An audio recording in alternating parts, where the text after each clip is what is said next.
4 lados. Alguns. Agora eu fiz ao todo 35. É que ali eu tinha que aproveitar a ação e depois, vamos dizer assim, o resultado daquela consequência. Então eu enriqueci tudo. Agora fiz 35 mais escolhidos, entende? Agora isso é bom para a pessoa pensar. Em matéria de pesquisa, o ideal seria que eu fizesse essa listagem e desse para o povo que vai pesquisar. Agora o termo é esse, exaustão conceitual. Hein? Ah, sim, essa aí eu coloquei. Agora eu vou colocar ainda lá no vocabulário polimático. Lá eu vou checar tudo que eu fiz, através do vocabulário. Você sabe o que é o vocabulário polimático? Aquele que a Mabel usou, então. Tertúlia. Minha gente, meu boa tarde para todos. Hoje é 26 de setembro de 2009, sábado. O verbete é o 1337, 3 páginas, 45 logias e 9 máximas, tá certo? Ele está no volume 1, aqui dos 7 volumes, páginas 392 a 394. Estou falando que eu já chequei, para ver se está tudo aí. Agora, a ansiedade omissiva, isso é o tema. É a especialidade, o universo da parapatologia.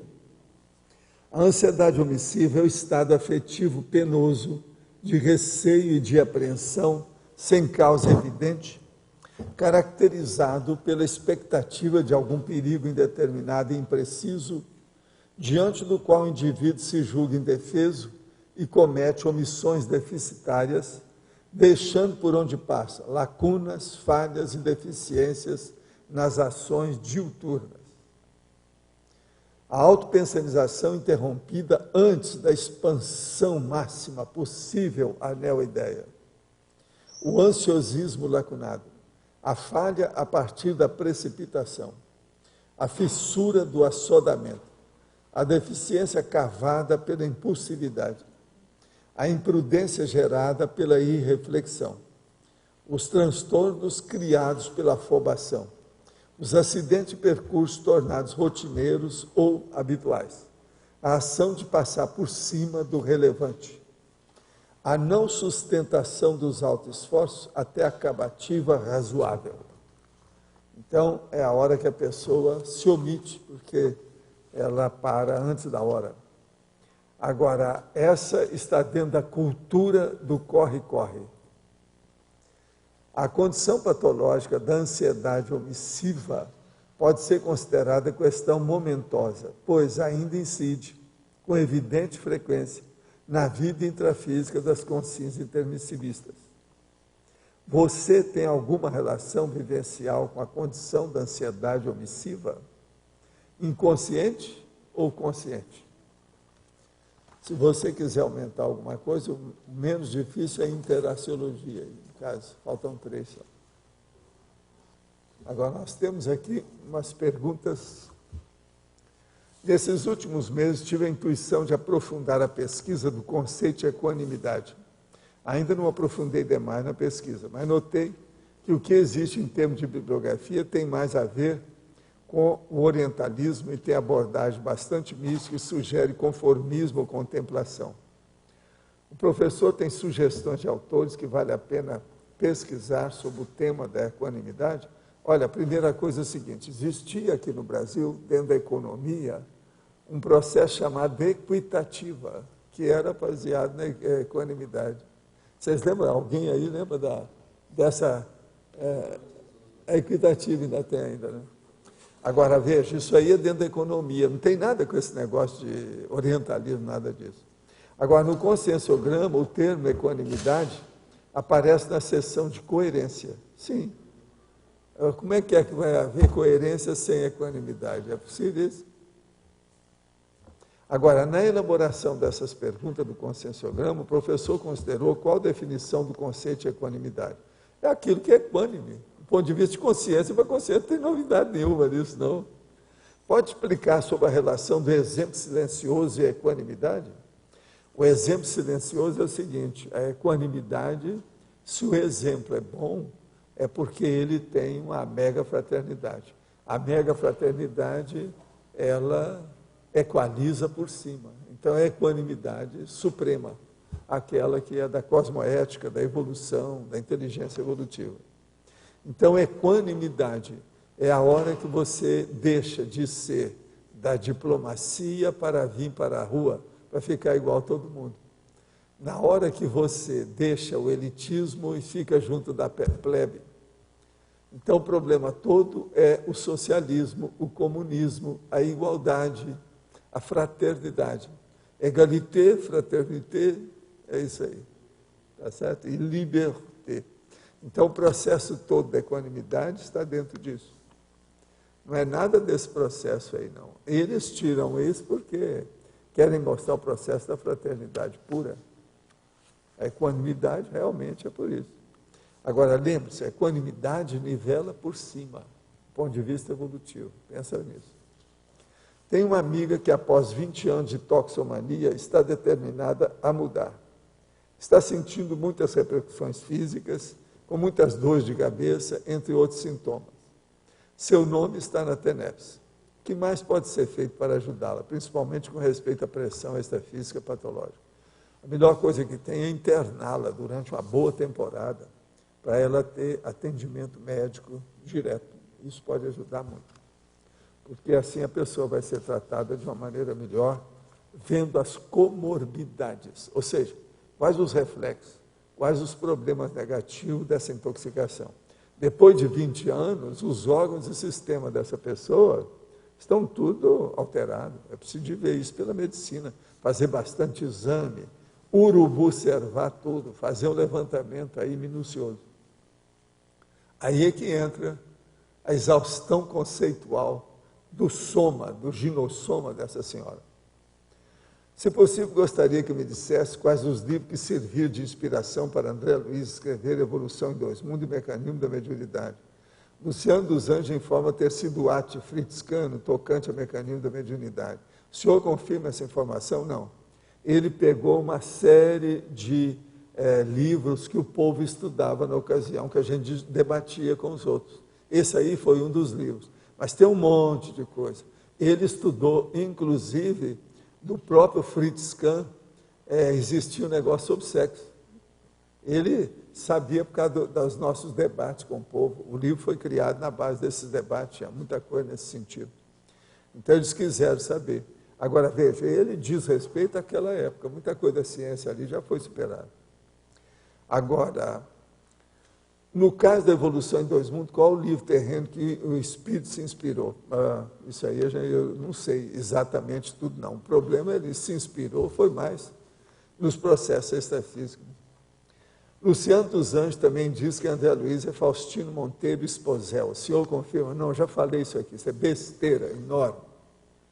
André Luiz foi o Carlos Chagas. Eu já conhecia ele antes de encontrar e conhecer o Chico Xavier diretamente. Tem nada disso, tudo é bobagem. Agora, está cheio de ilusão no movimento espírita, por isso que eu saí de lá. Continua as ilusões do mesmo jeito, é a bobajada, as tolices, a infantilidade, está cheio disso. A busca pelo atalho, o encurtamento de caminho, a impaciência pela demora necessária ao completo amadurecimento e a colheita do fruto ainda verde, são causas ou efeitos da ansiedade omissiva? Depende do caso. Às vezes pode ser causa, às vezes pode ser efeito. Uma coisa vai e volta. Tudo é possível, não é isso? Mas agora, o problema é nós sabermos o que é ansiedade omissiva. Ela cria realmente omissões, a ansiedade, horríveis. Agora, eu quero dizer para vocês que aqui, nós temos o status atual da revisão dos verbetes dos verbetógrafos da CCCI. Verbetes finalizados, 9. Verbetes aguardando correções do autor após a revisão, 15. Verbetes aguardando conclusão do verbete anterior do mesmo autor, 6. Verbetes em fase reescrita após identificação de inadequação ao modelo, 3. Verbetes com tema publicado em tertúlia antes da finalização pelo autor. Aqui eu não entendi. Foi publicado em tertúlia? O que quer dizer isso? Coincidiu? Ah, sim, eles não escutaram que já tinham um verbete. A pessoa escreveu o verbete, estava em processo de revisão, e aí o tema foi apresentado em tertúlia. Pois não, porque eu já tinha feito, me perguntaram para fazer. Agora, verbetes em revisão, 7. Verbetes não entregues pelos autores após distribuição do manual de qualificação, 55. Quer dizer que os autores estão trabalhando nesses verbetes, é isso? Agora, está muito bom, vocês estão estudando, passando pente fino. Isso é exaustividade, agora, exaustão de conceito. Professor, aproveitar então para o pessoal que tem verbete, o que é que vocês estão esperando para entrar nos 20 primeiros, aqui hoje, né? Então, não é o livro, é o verbete. Cadê o verbete? Cadê o verbete? Para ser o pioneiro dos 20 primeiros verbetes, né, que vão ser debatidos. Não, eu só recebo de 20 em 20, que é para trazer tudo aqui. Senão a gente vai trabalhar pela metade, não dá certo. Olha, eu quero dizer para vocês que eu acabei de receber aqui Consciência Terapia em Foco, ano 3, número 3, setembro de 2009. A inauguração do campus OIC. Histórico e perspectivas da consciência terapia, um belo artigo do Francisco Carvalho, doutor Francisco Carvalho. Voluntariado OIC, sessão de saúde, tudo tem aqui. E OIC em números. O caso está muito bem feitinho, bem arrumado. Outra coisa, a gente lê tudo que está escrito. Viu? Esse está muito bem feito. Vale a pena, se alguém quiser ver. Agora, já que a gente falou em verbete, eu queria mostrar, se tem alguém que está fazendo o livro, não é verbete, mas o livro com dissertação, ou seja, com narrativa, está narrando alguma coisa, um processo assim, que tenha muita influência da literatura, eu quero indicar esse livro que acabou de sair, A Preparação do Escritor. É Iluminuras, que é a editora, A Preparação do Escritor, Raimundo Carreiro. Agora, veja, isso não serve para quem está fazendo os livros de modo geral, e não. Só para aquele que tiver uma narrativa. Por exemplo, está narrando alguma coisa. Então, se quiser ver quais são os macetes, os golpes, as técnicas, os métodos, os procedimentos que se usa em literatura para fazer a narrativa, está aqui. Narrativa é o romance, a novela, o conto, tudo é narrativa. Então, a coisa mais fácil que tem para você escrever é narrativa. É eu descrever. Então, por exemplo, vou descrever qualquer coisa que tem aqui, ou descrever que eu acabei de ver vocês. Isso é facílimo. Está tudo aí, é só ir repetindo. Você copia da realidade e vai falando. Agora, os livros que nós estamos fazendo são livros técnicos. A pessoa tem que raciocinar. Não adianta querer só olhar. O processo é a vivência desse problema. Mas, se tem gente que está fazendo alguma narrativa, alguma descrição, esse livro aqui pode ajudar. Ele tem todos os macetes, com detalhe e tal, fala que todo mundo entende. Tá certo? Se alguém interessar. A Preparação do Escritor, Raimundo Carreiro. Agora, voltando à ansiedade omissiva, como é que nós ficamos? Para clarear o assunto, eu coloquei aqui 15 remissões, 15 outros verbetes. Ansiedade, autoassédio, autodesorganização, autorreflexão de 5 horas, frustração, intempestividade, irreflexão pré-verbal, escagem interconsciencial, megapatologia intraconsciencial, paradoxo da autorreflexão, prurido consciencial, risco-mania, sedução da simplificação, toxicomania e tríade da erronia. Eu acho que isso aqui até agora é o que eu apresentei assim, vamos dizer, um balanço maior do assunto sobre a síndrome do ansiosismo. Isso aqui tem tudo. A síndrome do ansiosismo está na sindromologia aí, que é a síndrome da mediocrização. Nós precisamos de ver isso, porque ainda tem muita gente aqui que ainda tem essa síndrome. Isso aqui ainda tem, isso aqui não posso dizer que seja assim. tem gente aí, não tem saída. Então, é preciso da gente urubu-servar o que é que nós vamos fazer. Essa ansiedade omissiva vale a pena. Outra coisa, eu nunca vi isso escrito em parte nenhuma, ansiedade omissiva. Eles não tratam a omissão criadora, entende? Através, quer dizer, aparentemente criadora, mas que foi criada pela ansiedade. Então, é a ansiedade criadora da omissão. E a omissão, aí no caso, é a deficitária. Sr. Valdo, aqui na antagonismologia, página 46, o último antagonismo, perseverança, ansiedade. Eu queria entender o seguinte, no caso da ansiedade, já não é uma perseverança na patologia? A perseverança é uma coisa, a ansiedade é outra. Agora, a pessoa tem que ser perseverante sem ter ansiedade. Aqui, ó. Eu sou perseverante. Como é que eu falo? Eu sou o quê? Determinator. Quer dizer, eu sou tenaz comigo mesmo. Entende? Agora, veja, eu não sou ansioso com isso. Aqui. A pergunta é a seguinte. Se eu tiver que ficar assim, se eu tiver que bancar aquele negócio na rua, tipo catatônico, eu fico. Quer dizer, é assim, isso é falta de ansiedade. Eu queria entender se a pessoa que é ansiosa ela já está perseverando na patologia. Se mantém na patologia. Não, mas eu sei, mas veja, o que é que você está falando? Você não está falando, não é de antagonismo? Sim. Perseverança e ansiedade, um ao contrário do outro. O que interessa é você ser perseverante, tem que acabar com a ansiedade, o ansiosismo. Dá um jeito. Isso aqui é antagonismo, estou mostrando, um é diferente do outro. Agora, por exemplo, o que eu falo, seja perseverante, seja constante naquilo que você faz, se organize. Uma pessoa organizada não é uma pessoa ansiosa. Você entendeu a diferença? Uma pessoa que tem método, ela corta a ansiedade. Agora, por exemplo, de modo geral, o que as pessoas precisam para acabar com a ansiedade é não marcar nada que tem prazos fatais. Evitar isso ao máximo. Isso aqui é o mais importante. Aonde tem mais ansiedade é prazo fatal. Isso mata as pessoas, dá infarto miocárdio. Posso fazer mais uma pergunta? Aqui na binomiologia, eu gostaria de entender o binômio opsiologia e decidologia.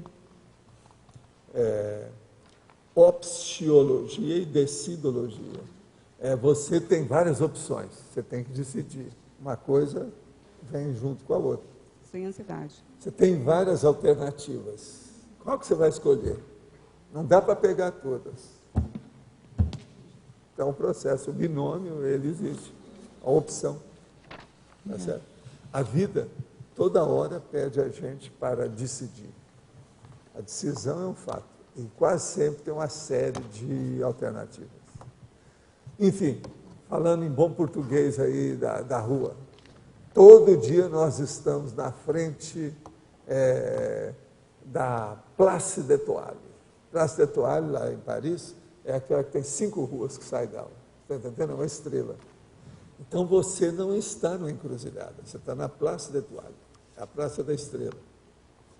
A vida humana toda hora está assim nessa. É a vida. Essa noite tive uma experiência extrafísica na qual refletia sobre a questão da liberdade, o que levou-me a entender essa ideia de maneira como nunca antes tinha entendido. Ficava claro a liberdade da consciência ser e mudar a si mesma. Ela está como está por opção de uso dessa liberdade. Em certo momento me deparei diante de uma grande e antiga catedral que me fizera relembrar de momentos bons vividos naquele local e, ao mesmo tempo, a reflexão sobre o fato da catedral ainda estar lá e eu já ter mudado. Penso ter sido a pequena expansão de consciência. Em homenagem à tertúlia de quarta, esse é meu testemunho, agora pergunto, como fazer para manter a compreensão que obtive no extrafísico ao voltar para o intrafísico? Uma vez que percebo que a tradução já a faz menor do que a compreensão vivida naquele momento. As miudezas cotidianas já poluem, gerando a sensação de guerra. Primeira coisa, vergonha na cara e anota as coisas com mais detalhes. Aí vem a exaustão conceitual, está vendo? Mais uma vez, a terceira coisa que eu vejo aqui hoje é exaustão conceitual. Olha bem, faça a exaustividade de tudo que você teve como experiência aí nesse seu processo. E ponha isso a funcionar no dia a dia. Olha o que você deve mudar a partir dessa experiência. O que a experiência sugere a você, inspira você como renovação melhor. E faça. Me vejo na descrição da fatologia, principalmente, mas não exclusivamente na não sustentação dos altos esforços até a acabativa razoável. Terceira linha de baixo para cima. A margem aberta às más interpretações, às argumentações incompletas. E depois, na parafatologia, na falta da autovivência do EV profilático, no desequilíbrio energético gerado pelo ansiosismo, na auto- e heteroassedialidade. Tenho tentado, por várias vezes, manter exercício energético diário, mas não sustenta a manutenção do empreendimento. Sei que é devido ao processo ansioso. Consigo me manter na imobilidade física virgem por poucos movimentos somáticos e permaneço nele por 3 horas. Já cheguei a 23 experimentos, porém, vejo que ainda não é o suficiente. No que podes me orientar para me ajudar e vencer mais esse gargalo evolutivo? Que tal você fazer 200 experimentos no laboratório?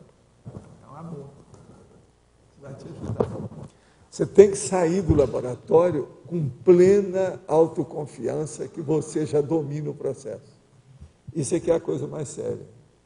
Então, esse total de experimento ainda foi pouco. A pessoa precisa de mais. Né? Agora, quem já fez 24 pode fazer 100, não pode? Professor. E outra coisa, pode até escrever um livro sobre a imobilidade física virgem. Professor, eu queria entender melhor a questão da especialidade. No caso aqui, o senhor colocou parapatologia. Sim. E na ansiedade, o senhor colocou psicossomática. Sim. Mas você vai ver na interdisciplinologia. O que é que tem lá? O primeiro. Olha lá. Você tem que notar que as interações estão aí, a interdisciplinologia lá, parapatologia, psicossomática em segundo lugar. Esse limiar do que chega a ser psicossomático para o parapatologia, que já se torna uma patologia. Só para chatear, veja só, a resposta a você, sem saber, eu escrevi. Interdisciplinologia, a parapatologia, depois a psicossomatologia, depois a nosologia. Quer dizer, aí aumentou tudo, que é o processo do estudo da doença mesmo. O caso da parapatologia, ele é bem mais profundo, né? Ele está muito mais enraizado. A parapatologia mostra que ali tem uma doença. A ansiedade é uma das maiores doenças da humanidade. Não, é isso que me assustou, porque eu li aqui e identifiquei um pouco com o verbete, mas na hora que eu li parapatologia, eu não esperava. Sinto muito. Quer dizer que o seu percentual é menor. Entende? Tem gente aí que às vezes é 90%. Você deve ser 5%. Obrigada. A gente faz um desconto para ela, não é, João? A gente não quer dizer nada. Professor, letra A, aqui Sim. acima.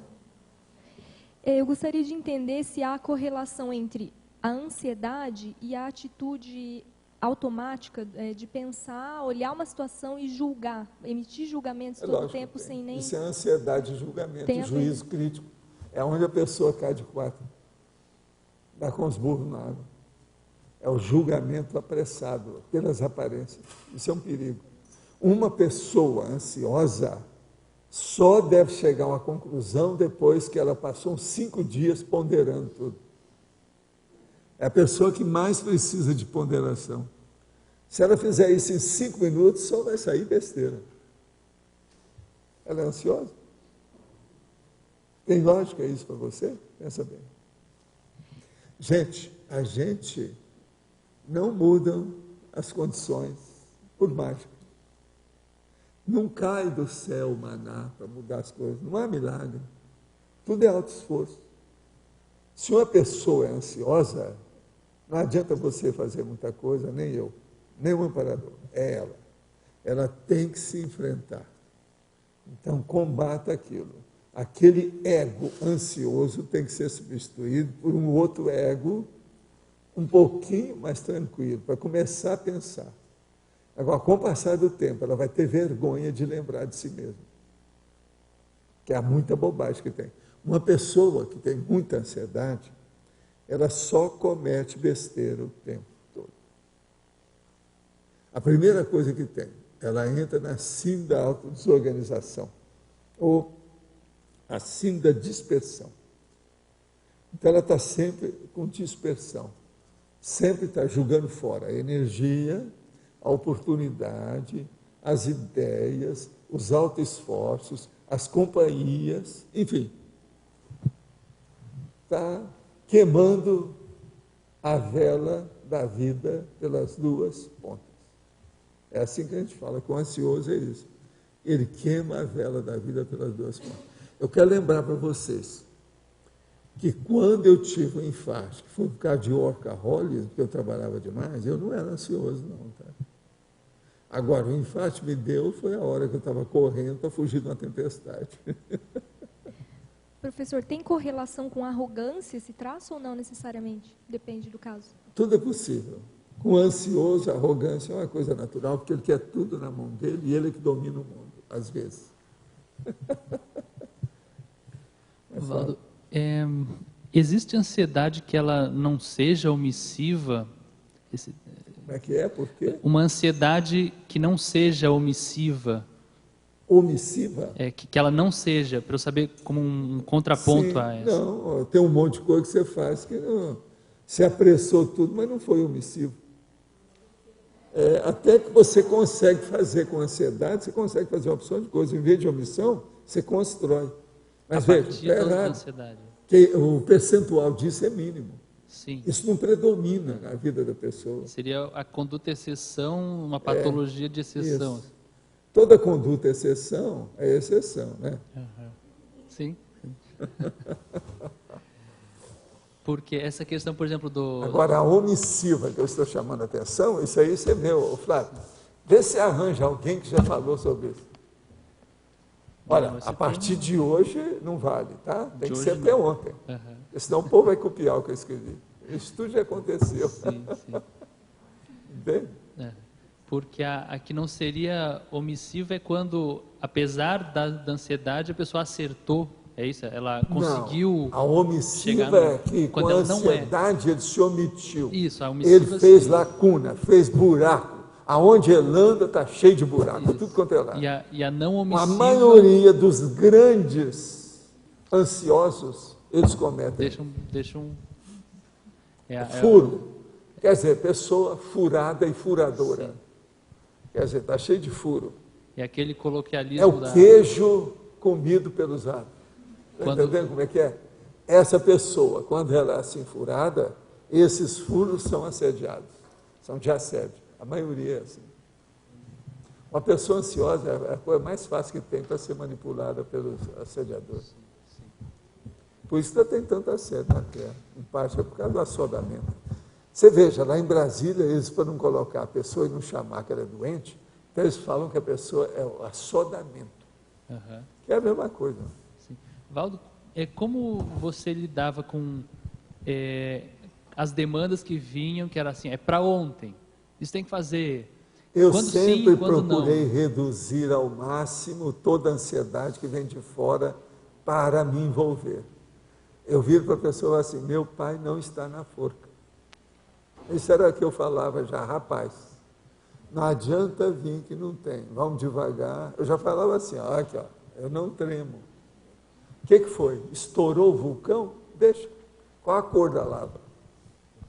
Então, o problema todo é chatear a pessoa para colocá-la no lugar.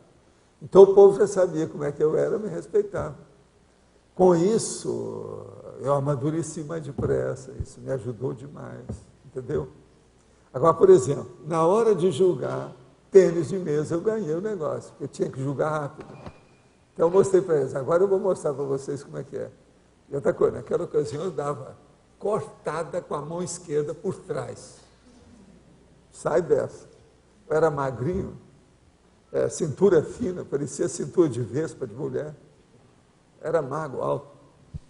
sardento, entendeu? Agora, o povo não, né? Não, Valdo, tranquilo do jeito que ele é, mas eu sou tranquilo, mas sempre em funcionamento. Você está entendendo o que quer dizer? Ele não vai ser bom nisso aí. Aí a hora que eu falei que eu ia participar do tênis de mesa, todo mundo, quero só ver. Eu ganhei Professor. a vida. Professor, no Projeciologia, na página 722, o senhor fala de irritabilidade surda. O que é irritabilidade surda? Surda. O que é isso? A surda é aquela que você não vê nenhum barulho e nem a pessoa faz barulho nenhum. Ela está danada da vida, mordendo na língua, tem até dor de barriga, mas não fala nada, não mostra nada. Essa aqui é a surda. Você não escuta. Ela é silenciosa. A irritabilidade surda você vê às vezes por crispagem ou crispação. Crispa alguma coisa no rosto da pessoa, dá alguma coisa, você vê que... Eu estava Entendeu? pensando que isso aí é irritabilidade eu estava surda. pensando quando a pessoa fica irritada que ela não consegue escutar o que as outras pessoas falam. Não é isso, né? Não, isso Que aí ela é fica um dos desequilibrada aspectos, mas e não não é isso. escuta. O que eu estou falando é uma coisa mais completa, mais profunda. Essas coisas existem. A irritabilidade surda. Tá?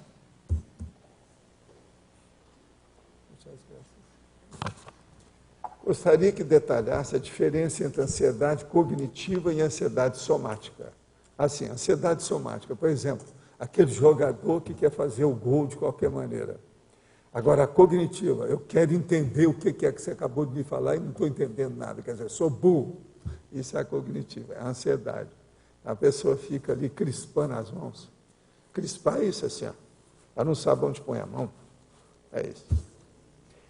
Está em página 2, terceiro detalhismo, interaciologia, a interação, ansiedade cognitiva, ansiedade somática. Sim, eu já falei.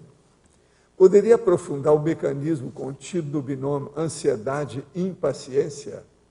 O problema todo é o seguinte, isso aí é quando junta a vontade com a vontade de comer com a fome e o starving, quer dizer, o faminto.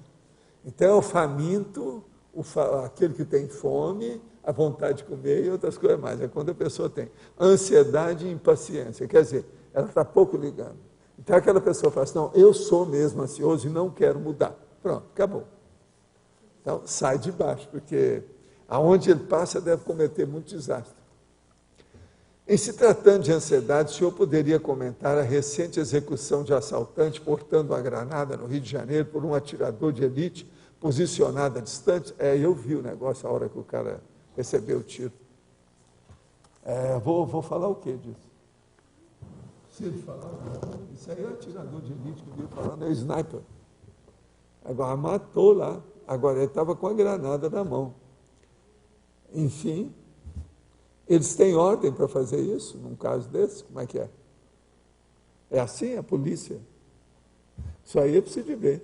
Do ponto de vista da legalidade, isso é assassinato institucional. Matar o cara. Quer dizer, isso mostra a insuficiência da polícia, que não conseguiu pegar o cara com a granada e tudo mais. Isso aí, às vezes, é difícil. Agora, até que ponto que isso foi bom? É preciso ver. Que quem morreu foi o cara, e esse cara já tinha estado na polícia, era um marginal, já antigo, tal. E a mulher não tinha nada a ver com aquilo. Quer dizer, até um certo ponto, ela foi salva, né, pela situação. Mas é a pena capital. Não é? Pena de morte. Vocês veem outra saída para isso? Quer dizer, eu sou contra a pena de morte. Eles estavam comentando que o Rio de Janeiro tem uma média de 1.300 mortes que o Estado provoca por ano. Eles falam o seguinte... Pouco, deve ser mais. Mas, sim. Esses negócios deles são sempre por baixo. As Mesmo notificações assim, são menores. Mesmo assim, é maior que o número de pena de morte mundial, né? Ou seja, em todos os países do mundo somando, dá menos mas do que isso isso. Falaram. Não, isso é sub... Quando estava aquele negócio matando todo mundo lá no Iraque, eles compararam com o povo que morria no Rio, morria mais no Rio do que no Iraque. Eles compararam, tem isso no jornal, tem lá embaixo. Tem coisa que eu estava estudando isso já, porque eu estava preparando minhas coisas para fazer o homem, sabe, pacífico. Hein? Tecnologia médica por conta do atendimento aos crimes do Rio. Eles mudaram todo o tipo de ferimento, as coisas todas. Tudo é economia médica de guerra. Eles mesmos falaram que é atendimento de guerra, atendimento belicoso. É de front da batalha, é o campo da batalha. Isso os médicos mesmo já sabem disso há muitos anos. Gente, eu deixei o Rio de Janeiro, vamos para 10 anos, ano que vem. De propósito, eu achava o Rio o máximo. Ipanema era o máximo. É tanto que agora fizeram a classificação, deram 1 para Copacabana, 2 para Ipanema e 3 para o Cristo Redentor. Quer dizer, eles viram que Ipanema era melhor do que a Copa, mas isso todo mundo já sabia. Eu morava em Ipanema de propósito, eu vi isso na década de 60. A hora que eu comprei o primeiro apartamento lá, década de 60, ninguém via. Outra coisa, comprei o primeiro apartamento de um homem que era deputado federal, que ia para Brasília, que Brasília inaugurou, ele tinha que ir para lá e tal, arranjado para ele, então ele passou. Um cara bom, já de uma certa idade, uma grande personalidade, o cara que me vendeu o apartamento. Agora, o apartamento dele era de deputado federal, mas não era grande coisa, não.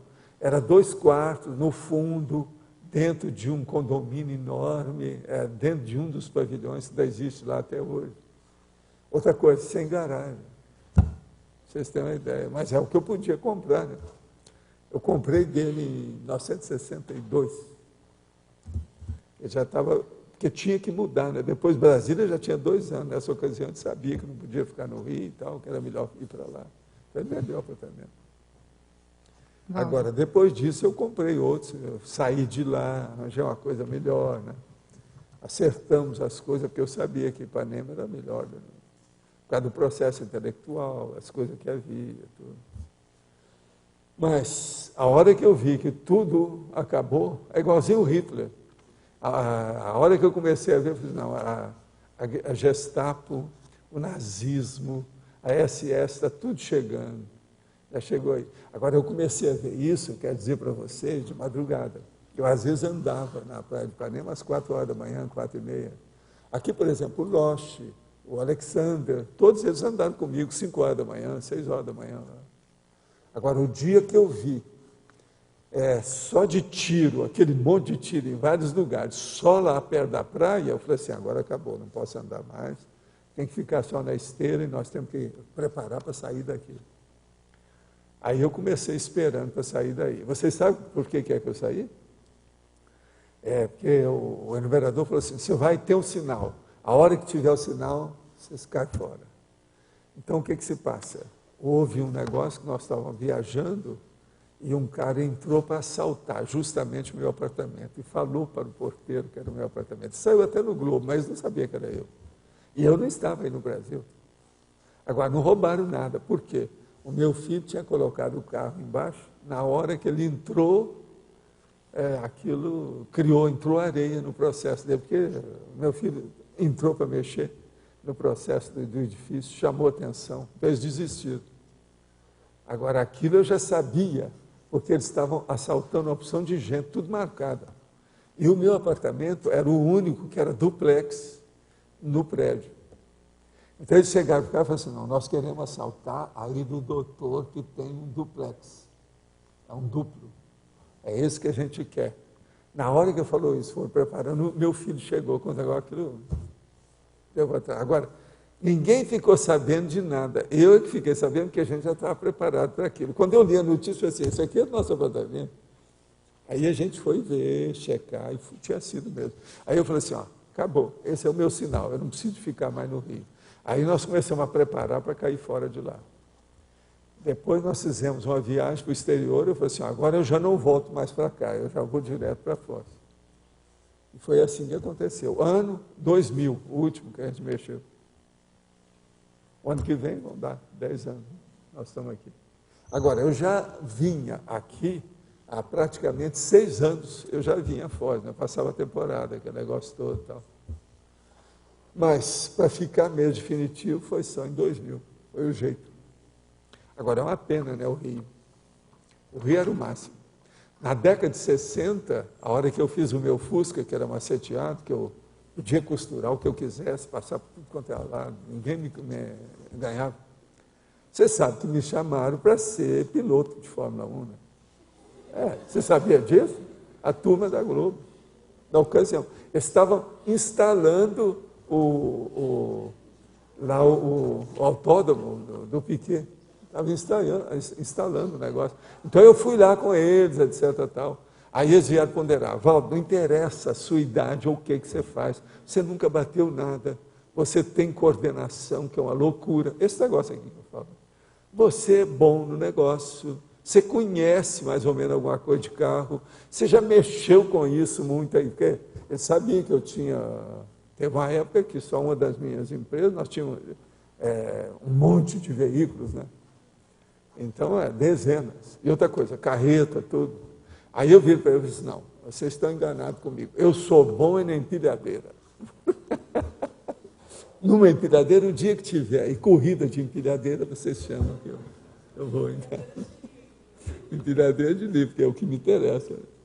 Empilhadeira eu sou bom. Sim. Aqui na definição se dá a entender que essa ansiedade omissiva ela tem mais a ver com a insegurança. Teria outro tipo de emoção que também pode causar ansiedade omissiva? Olha, a ansiedade é uma enciclopédia, né?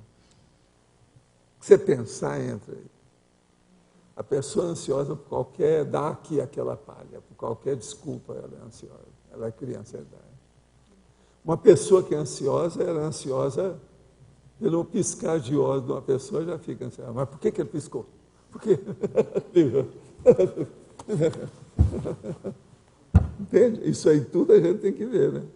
O negócio é então, sério. Qualquer coisa que gere ansiedade, ela pode Por gerar exemplo, a ansiedade primeira omissiva coisa também, que uma pessoa ansiosa não deve fazer é ver filme de ação.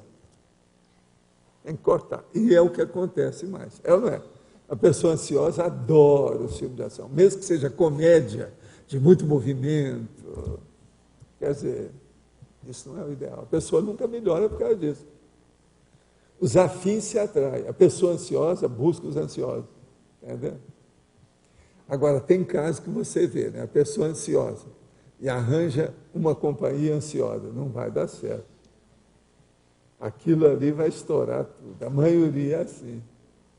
Então, uma pessoa ansiosa tem que arranjar um outro que seja menos ansioso. Quer dizer, o percentual não pode ser igual.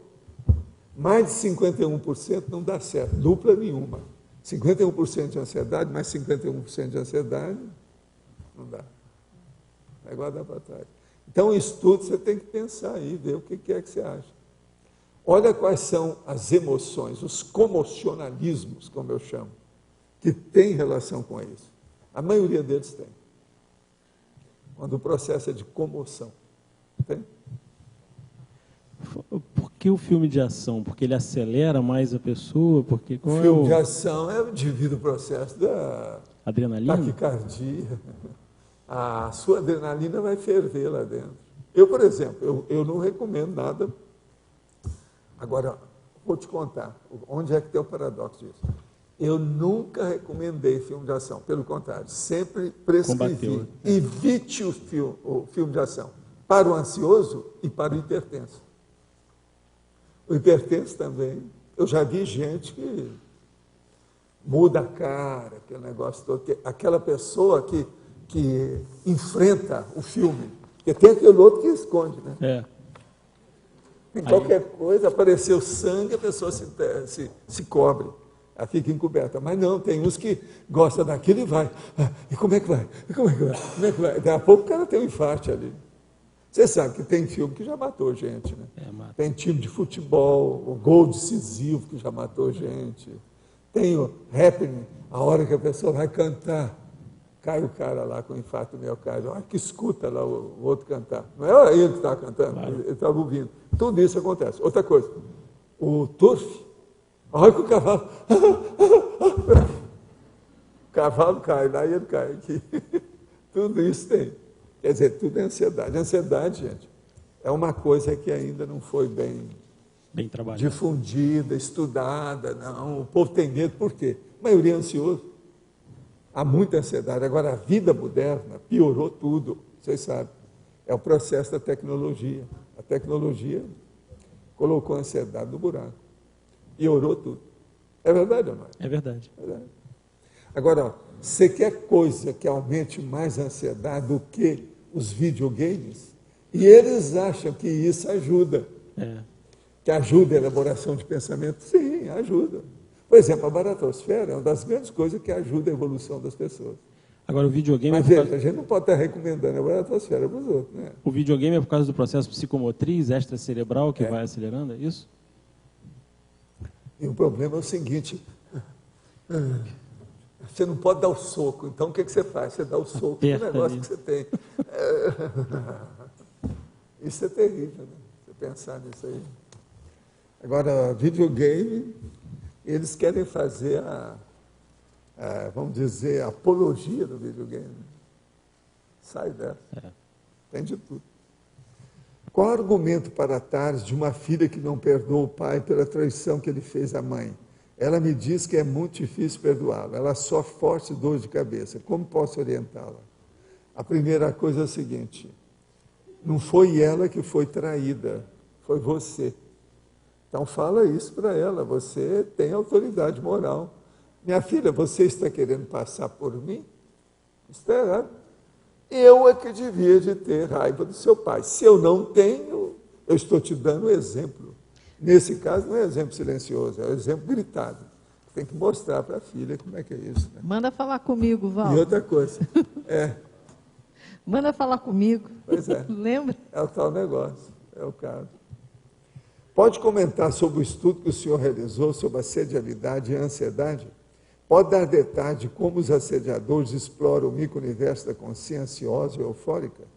O problema todo é o seguinte: quando a pessoa é ansiosa, ela tem um móvel, um motivo. É o leitmotiv. Quer dizer, ela tem um motivo, ela tem uma causa, ela tem um fator determinante. Os assediadores, como eles chegam e já vê a energia da pessoa e onde é que pega, eles localizam, identificam e diagnosticam isso em cima do lance. Então, a partir disso, eles dão um jeito de ampliar ou desencadear aquele fator desencadeante da ansiedade da pessoa, cada vez mais. Então, aquilo vai potencializando, vai aumentando, vai piorando, até chegar no domínio da pessoa, que é a possessão. A ansiedade é uma das causas mais sérias de assédio interconsciencial por causa disso. Agora, se a pessoa começar a pensar isso, ela vai entender. E a porcentagem é mais mulheres do que homens? Porque a mulher tem mais oscilação de humor, ela é mais... Olha, isso varia ao infinito, pelo seguinte: homem tapeia bem, mulher não. Mulher, por causa do laringochaca.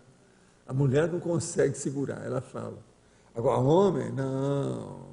Tem a filáusia, a solércia, entende? A malícia, tem um monte de expressões. Ele está sentindo, mas não está demonstrando. Né? Então, não é assim, não. É muita gente, tanto de um lado como do outro. É difícil. Aí precisa saber do Antônio, lá sabe? O que é que ele tem, que já estudou isso, qual o percentual de um e de outro. Mas eu acho difícil. Como superar a ansiedade omissiva, autoconsciente, quando traz consigo a vergonha dos atos cometidos, das oportunidades perdidas, minando a vontade e gerando mais ansiedade e melim, agravando a síndrome da dispersão, gerando um ciclo vicioso, autoassediador, facilitador do heteroassédio. Me encontro nessa situação há 17 anos, desde que tomei conhecimento da conscienciologia. E apesar de algumas melhores, ainda não superei o processo. Não, mas olha, eu que te conheci desde o início, posso dizer que hoje você é outra personalidade. Já não se faz mais uma pessoa dessa como antigamente. Você era muito pior na história, você era demais. Você engolia as palavras, às vezes, para falar com a gente. Hoje já não tem mais nada disso, você amadureceu. Também 17 anos, você vê que dá para fazer vários cursos em 17 anos. Agora, o que eu vejo é o seguinte, vamos entender bem isso. A primeira coisa é a pessoa ter vergonha na cara, como eu falo. Agora, e não arranjar saída para o processo da ansiedade.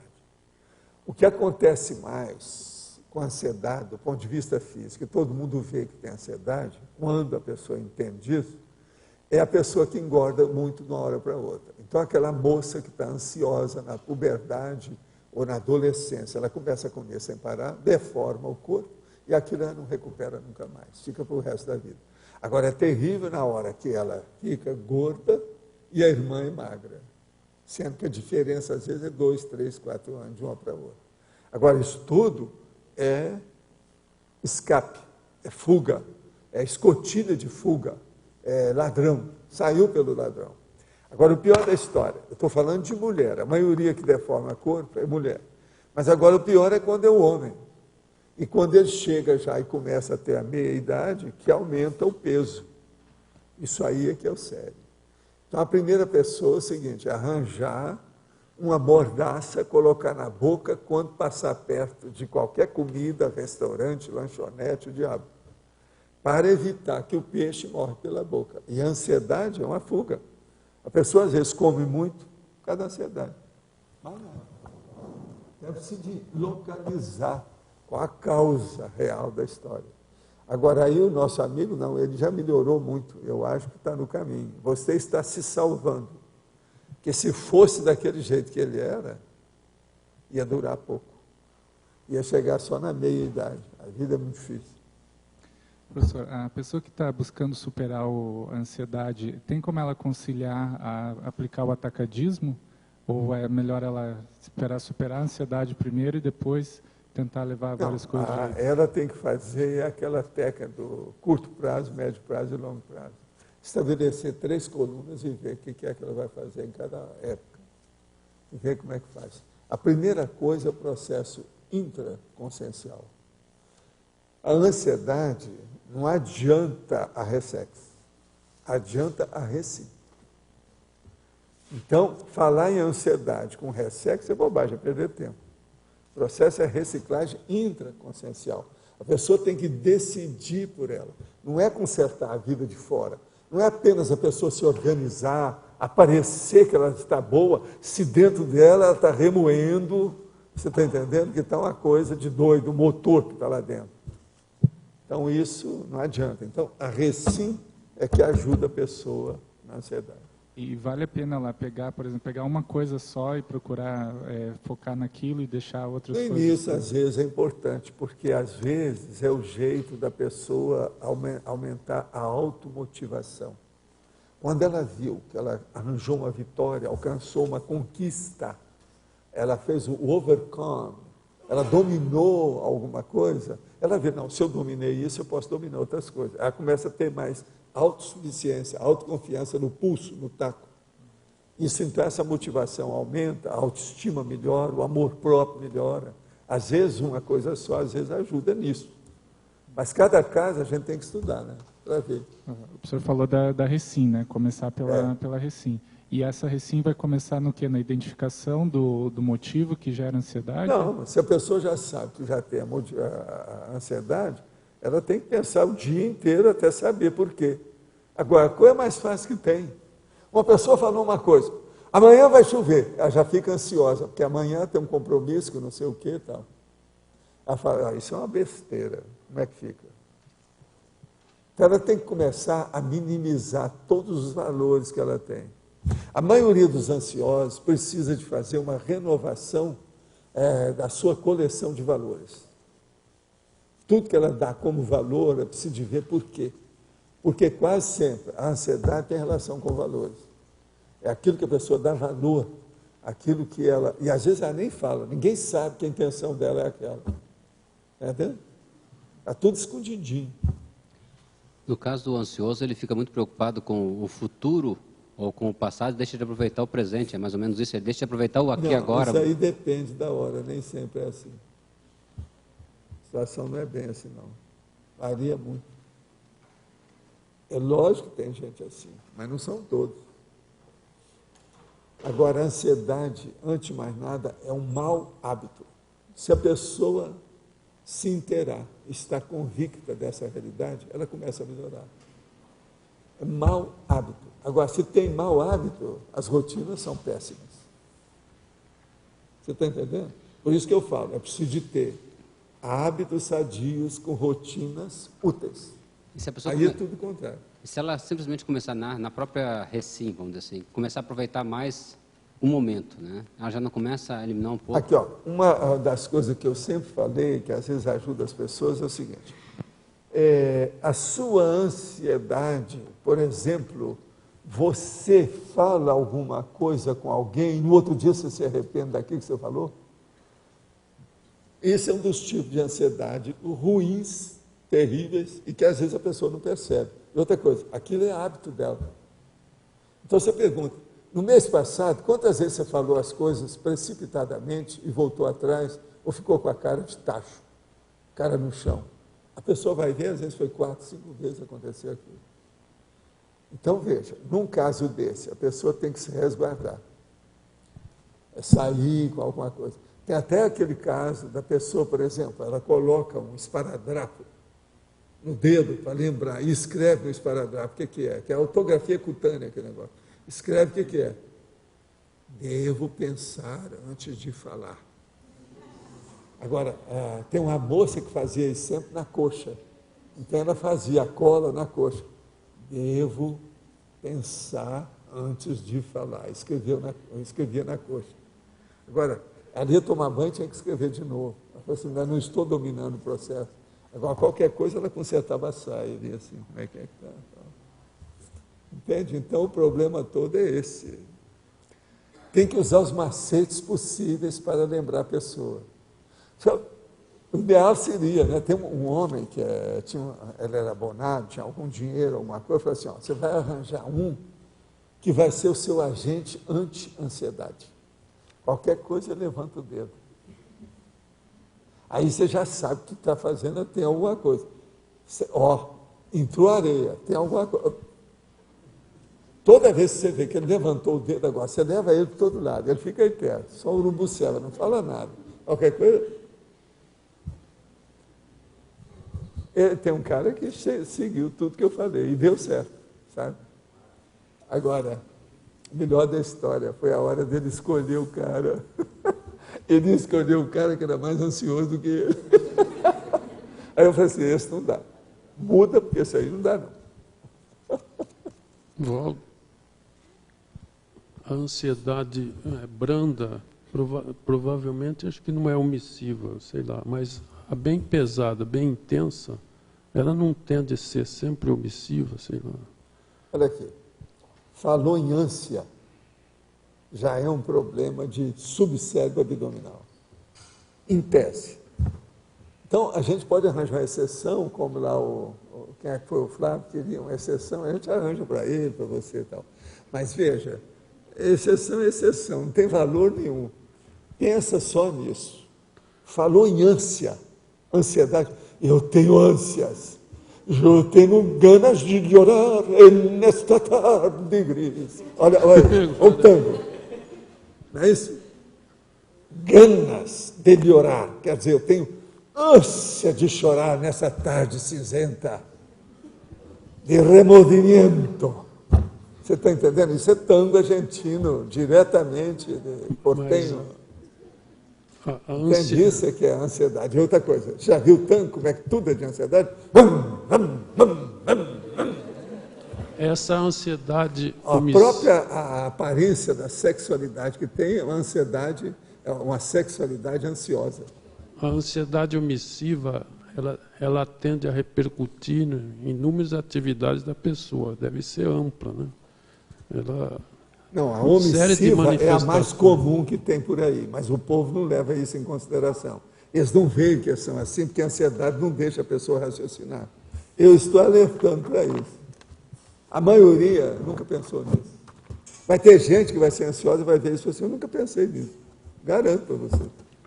Mas essa que você falou do filme, a pessoa vê um filme de ação muito pesado, ele fica muito emocionado, talvez seja uma repercussão de uma ansiedade bem intensa. É aquilo que o americano chama de thrilling.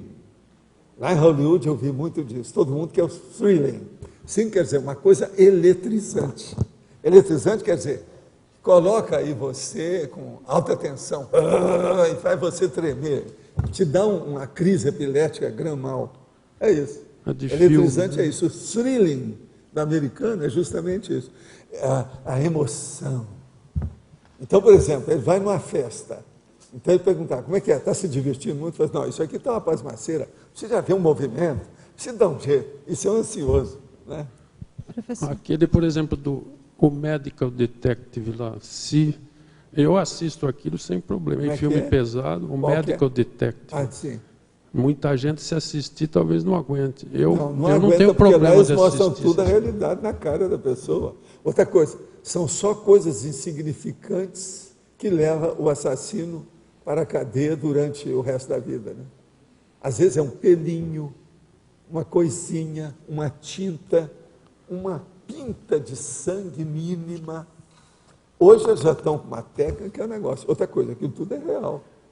São casos verídicos e aí dá para ver o nível de patologia que existe na sociedade. De todo mundo. As coisas são terríveis. Agora, você viu, a velha história, os Estados Unidos não melhorou nada. Eu já tinha visto isso já na década de 60 lá. Que é o seguinte, uma boa parte dos assassinatos, principalmente o processo de família, aquela coisa toda, tudo é por causa de seguro. É tanto que eu falava para alguns amigos meus, não faça seguro. Seguro nos Estados Unidos é caminho do assassinato. Eu assisto e outra coisa, as pessoas, às vezes, não é da casa que vão matar a pessoa. Eles contratam outro e depois dividem o dinheiro do seguro. Agora, são dezenas de casos que eles estudam, tudo é processo de seguro. A pessoa matou o outro para receber o seguro. Mas bobagem, tudo óbvio. É falta mesmo de cabeça. Agora, tudo, por quê? São pessoas ansiosas. Mas pelo que eu vi... estão precisando de dinheiro. Nos Estados Unidos é muito mais sério do que aqui. Uma pessoa sem dinheiro nos Estados Unidos, ela sofre 10 vezes mais do que no Brasil. Se fizer uma estatística, pelo que a maioria é por motivação de dinheiro lá. A maioria. Nos Estados Unidos e aquilo é real. Isso é comum. É o processo judaico. Tudo é dinheiro. É a moeda de ouro debaixo da língua. É aquele negócio. Professor, aqui. Eu queria entender a correlação de ansiedade com insatisfação, porque a pessoa ansiosa ela faz várias atividades, mas mesmo assim ela não se sente satisfeita. É uma das características que eu identifico do ansioso. Filha, a pessoa, de qualquer maneira, ela tem satisfação. Esses caras que matam o outro, às vezes, estão felizes da vida quando matam. Não, mas dentro é isso que eles mostram lá. Tem gente, tudo quanto é jeito. Satisfação, tem a satisfação benévola, a maligna, tem de tudo quanto é jeito. Eu estou falando da insatisfação. A insatisfação. Não, a insatisfação porque também é normal. Porque faz várias atividades, tanto mas uma aquilo coisa não quanto satisfaz. outra, isso acontece. Agora, a pessoa que é insatisfeita total na vida e ela começa a ter ansiedade, sai de baixo, que ela vai morrer logo. Quase sempre os órgãos do corpo não aguentam isso. Essas comorbidades são mortíferas. Você sabe o que é comorbidade? Quando junta duas doenças aí. Essa aí geralmente mata a pessoa. Quer dizer, uma insatisfação muito grande de melim. E junto com uma ansiedade muito grande, torra a pessoa. Vai embora. Eu já vi muita gente já morreu por causa disso. Tudo é morte prematura. E outra coisa, às vezes não tem tóxico ainda, não teve nada. Morreu por causa do sistema nervoso mesmo. Alterou tudo. Entende? Gostaria que o senhor falasse sobre a relação da bipolaridade, hétero e autoassédio. Olha, o problema todo é o seguinte, a bipolaridade, ela pode ter assédio de fora. Primeiro, ela existe por autoassédio, por isso que ela tem. Agora, ela pode ter o heteroassédio, tanto na fase maníaca de excitação, quanto na fase da depressão. Agora, na fase de depressão, é que o processo extrafísico, vamos dizer, se manifesta com mais intensidade. Você nota que a pessoa muda a personalidade quando ela entra na depressão totalmente. Isso aí é terrível. E outra coisa, ela se exclui. É como se ela morresse temporariamente.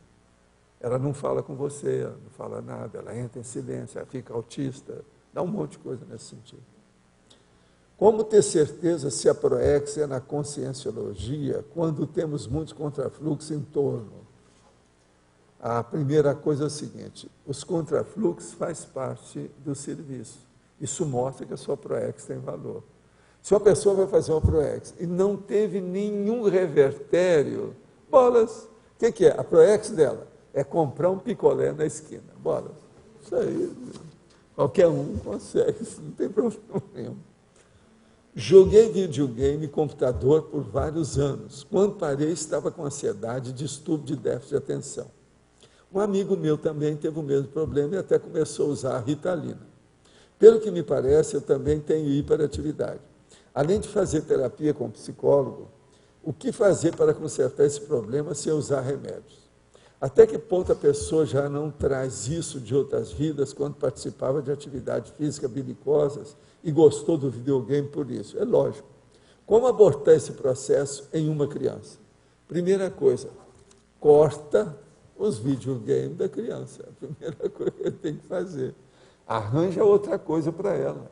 Por exemplo, arranja um jeito de ela mexer com robôs. Ela mesma para trabalhar com robô, montar as coisas, isso às vezes ajuda e pode ser melhor. Agora, quando tem o processo belicista, ou belicoso, as coisas todas pioram na vida da pessoa. Então, a primeira coisa é isso. Se a pessoa desconfia que tem alguma coisa nesse sentido, deve evitar ao máximo, porque a pior coisa que tem aí é a parte belicosa. Ainda mais se tiver ansiedade com isso, é o pior. Professor, o subnível evolutivo ou a pessoa que está atrasada em cumprir a PROEX pode ser uma causa de ansiedade? E se for, pode ser tudo comum possível, no nosso né? grupo? Ansiedade é um fator patológico muito comum que afeta tudo, em todo tipo de manifestação da humanidade. Então, tudo é possível. O professor acha que é comum isso? Ansiedade? Não. É a coisa mais comum. Que tem. Ansiedade pela... Não, aí é preciso ver, por isso que eu estou falando. Pode ser que seja, é preciso examinar. Cada caso a gente tem que fazer um levantamento, né? Ver com calma. Às vezes tem causa pior do que a ansiedade. Por exemplo, às vezes uma pessoa ansiosa por causa da autoculpa. Ela cometeu alguma besteira muito grande que ninguém sabe, só ela. E aquilo martela na cabeça dela, na consciência, sem parar. Consciência é terrível. E outra coisa, parece uma bigorna, que estão malhando ferro toda hora, se a pessoa cometeu alguma coisa. Então, isso, às vezes, é muito pior do que o processo da ansiedade. Seria de algo dessa vida ou ela pode trazer a às vezes é essa. Eu já vi isso tudo. Por que não? Mas pode ser de outra... Então, não, se já fez nessa, é porque tem raiz em outra. Ninguém faz besteira nessa vida pela primeira vez. Agora, tem muita gente que faz coisa muito boa nessa vida pela primeira vez. Isso tem. Esse contrário existe. Você está entendendo? Esse oposto, ele existe. Detectar, de certa forma, a ansiedade é fácil. Agora, descobrir a gênese é um pouco mais difícil, né? Como ajudar? Não, se a pessoa quiser, descobre fácil. Não é assim, não. Agora, ela tem que ser sincera, tem que ser realista, tem que ter autocrítica. Ela tem que, vamos dizer, explicitar a situação. Como é que a gente pode ajudar a pessoa a fazer essa busca da Primeira gênese? coisa, seja sincero consigo mesma. É a primeira coisa que precisa. A sinceridade pode ajudar muito. Autenticidade, fidedignidade, honestidade consigo mesmo. Acabar com a auto-assédio. É porque muitas vezes no curso assim você nota claramente na pessoa a ansiedade, mas descobrir a gênese com ela, você tem que fazer um bate-bola para poder ver. Tem, mas tem gente que você vê logo, a pessoa que fica mordendo o lábio. Né? Ou os gestos também, né? Tem de tudo. Dela tem que se abrir. Tem um monte. O rictus, que é o cacuete, ele mostra o processo de ansiedade, que é óbvio. E outra coisa, quem é que não tem algum cacuete? Agora, o problema é a hora que tem muito cacuete o tempo todo. Aí é que cria problema na questão da ansiedade. Então, você vai descobrindo com ela, através dessa autenticidade, a gênese, se ela é paragenética, se ela mas é agora algum trauma. o problema todo, às vezes, não é descobrir, não, porque isso aí demora. A pessoa não está habituada com aquilo. Às vezes vem assim, há 30 anos daquele jeito. Então, a primeira coisa que a pessoa tem que ver é o seguinte: você quer mudar? Isso é que é a coisa séria. Se ela quer mudar, então aí você arregaça as mangas e vai para o serviço, porque você vai ter muito serviço para fazer. Para ajudá-la. É o jeito. Esse é o caminho. Agora, o realismo nisso é muito importante. O realismo de quem fala para a pessoa, de quem expõe o processo, é muito importante. Outra coisa, não deixar por menos, não. Porque senão não adianta. Se começar a edulcorar, você está entendendo? A fazer maquiagem, não dá. A pessoa não vai melhorar de modo algum. Isso aí é igualzinho o caso de tóxico, é a mesma coisa. A ansiedade é isso, é a mesma coisa. Se no tóxico você começar a ter, entende, meia boca de tudo, meia força, tudo fazer pela meia verdade, não dá certo. Tem que abrir o jogo da pessoa. Tóxico é para o resto da vida, a pessoa está com problema, ela não vai mudar. Enquanto ela tiver esse corpo que ela tem, ela vai ter problema com tóxico. Então, acabou. Tem que falar isso, ela tem que reconhecer essa realidade. Se a pessoa não reconhece, ela não melhora tão cedo. Muitos não se internam por causa disso, porque ainda não reconheceu. Não, isso não acontece comigo, eu sou diferente dos outros. Agora, o tóxico não é diferente, porque se a pessoa ela entrou na canga da toxicomania, quer dizer, um processo bioquímico, é uma das coisas mais burras que tem, é isso. Se ela se deixou levar pela bioquímica do corpo dela, acabou, ela é capaz de tudo. Entende? Ela é prisioneira da dor de barriga, como diz o cara lá. Entende? A dor de barriga manda nessa pessoa, quer dizer, a cólica intestinal manda no cara. Quer dizer, é uma coisa terrível, mas existe isso. Entende? Você sabe que muitas coisas dessas a pessoa mesmo produz, né? Mesmo esse problema de cólica, às vezes, é problema de somatização, é um processo né? Psicossomático, como o povo gosta de falar aí, antigo. As coisas tem. Agora, tem mais alguém com alguma ansiedade para a gente falar aqui? Valdo, só essa questão aqui, a questão que ele falou para identificar a causa, mas na ansiedade necessariamente tem que identificar a causa e não pode atuar nos efeitos. Agora, hoje eu acho que eu preciso ficar com a borduna na mão. Quem é que está com ansiedade aí? Porque tem muita terapia, que eu converso com terapeutas aí, pessoal, eles às vezes não precisam identificar a causa íntima para combater a patologia, né? Agora, não sei, eu não sou... Você não. Às vezes, a pessoa, junto à ansiedade, já tem uma comorbidade que tem que ser atendida de imediato, para não criar problema maior lá na frente. Então, atenda o pronto-socorro, o emergencial logo, depois estuda a ansiedade. Isso depende pela que tem que frear os efeitos também, de imediato. Mas agora, o problema, às vezes, o mais importante é o pronto-socorro. Essas coisas tem. A gente tem que atender aquilo do momento, aquilo que é importante. Depois a gente estuda no resto. Você não vai estudar, por exemplo, no caso lá que deram o tiro naquele cara lá e mataram o sujeito e salvaram a dona, você não vai tratar da obesidade dela. Isso é uma coisa, se ela quiser, depois que ela foi salva, porque senão não adianta nada. Você vai tratar da obesidade enquanto a pessoa está para ser morta? Não adianta nada. Você está entendendo o que quer dizer? Então, os processos de comorbidade têm, vamos dizer, as preferências, as primazias, tem uma sequência lógica, racional. Isso é sério. Entende? Quase sempre o processo da ansiedade, quando a pessoa está se tratando, já é uma coisa quase que secundária no caso. Tem coisa muito mais séria do que a ansiedade, a hora que chegou naquele ponto. Que podem juntar várias patologias. Sim, quase sempre. Outra coisa, na minha idade, depois de 65 anos, você tem no mínimo 3. Aos 80, você tem 7. Isso é a regra que eles acham. 7 comorbidades.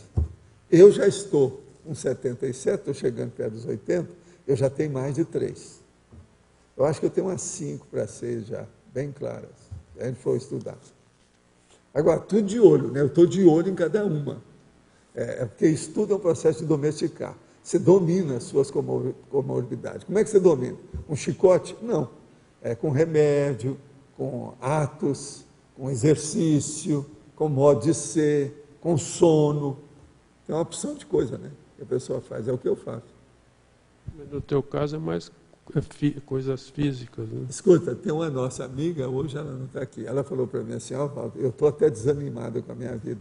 Eu conheço você, estou vendo você há tantos anos. Agora, de uma hora para outra, você arranja um câncer na cabeça e você descobre por que foi. Como é que você não viu isso antes? Você que vê tudo, não viu isso? Eu vou morrer na semana que vem. Eu falei assim, calma que não é assim, que isso? Você não tem esses problemas. Agora, veja, é porque eu também chamo atenção para tudo, né?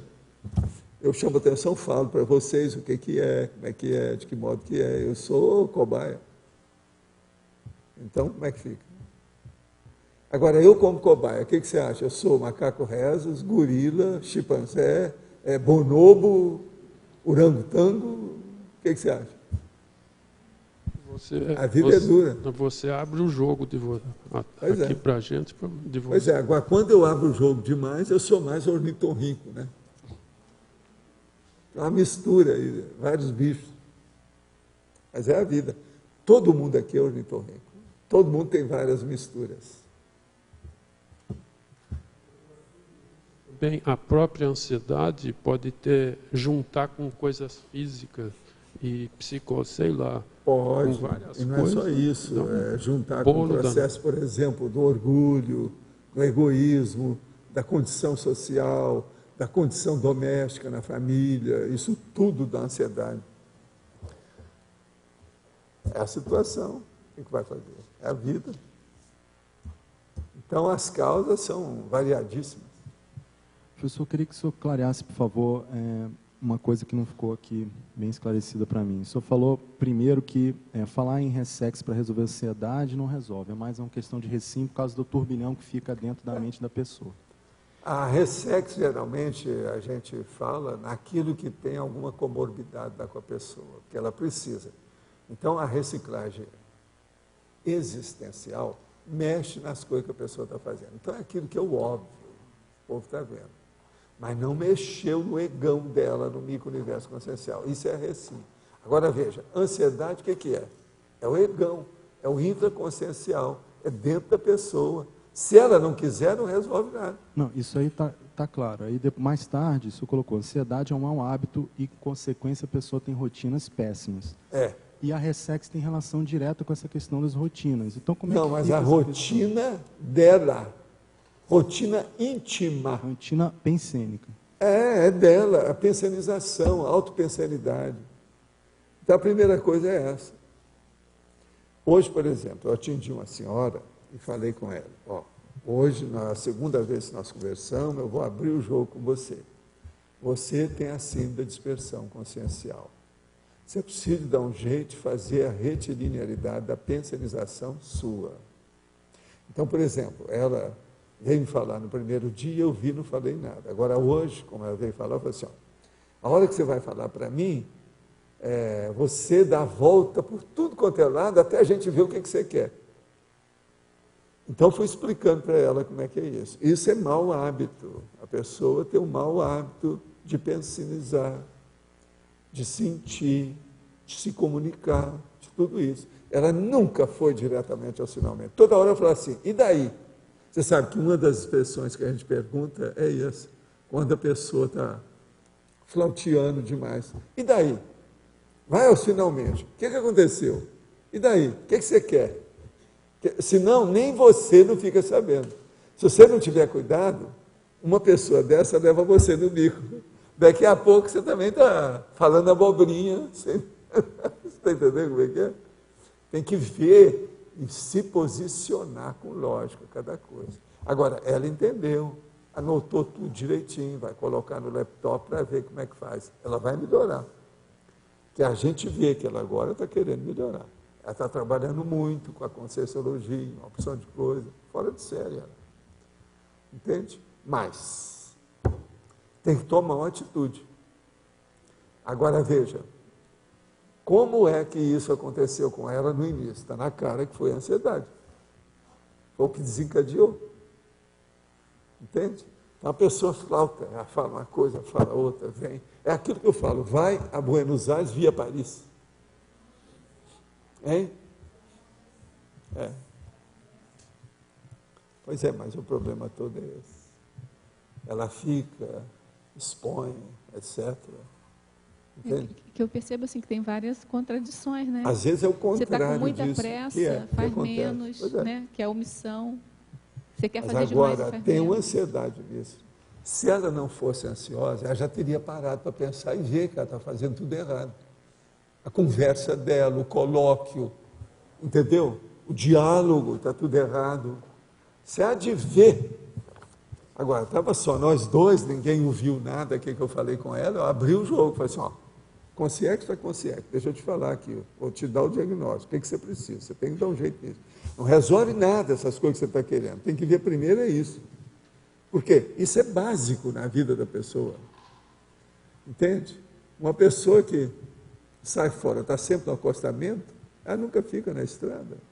O megafoco, ela perde toda hora, como é que fica? Não dá certo.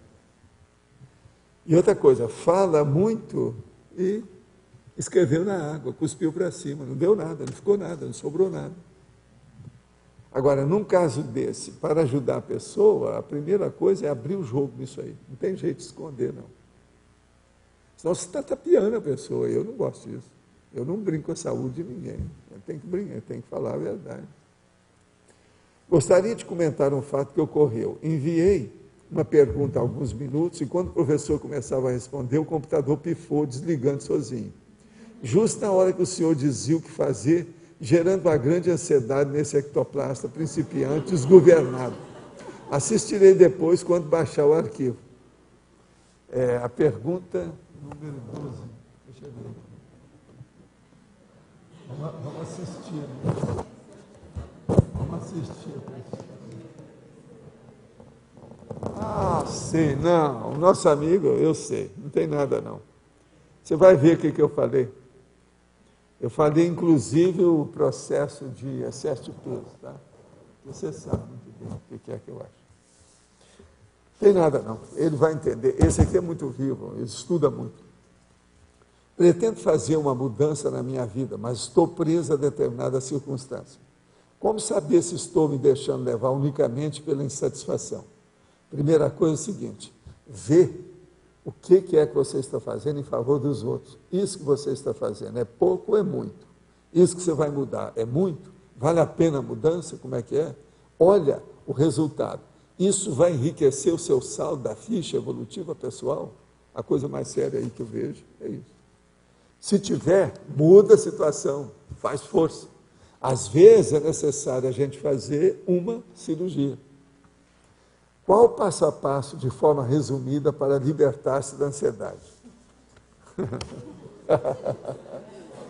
Vem aqui a hora que você quiser conversar comigo. E abra o jogo, que eu vou abrir o jogo com você.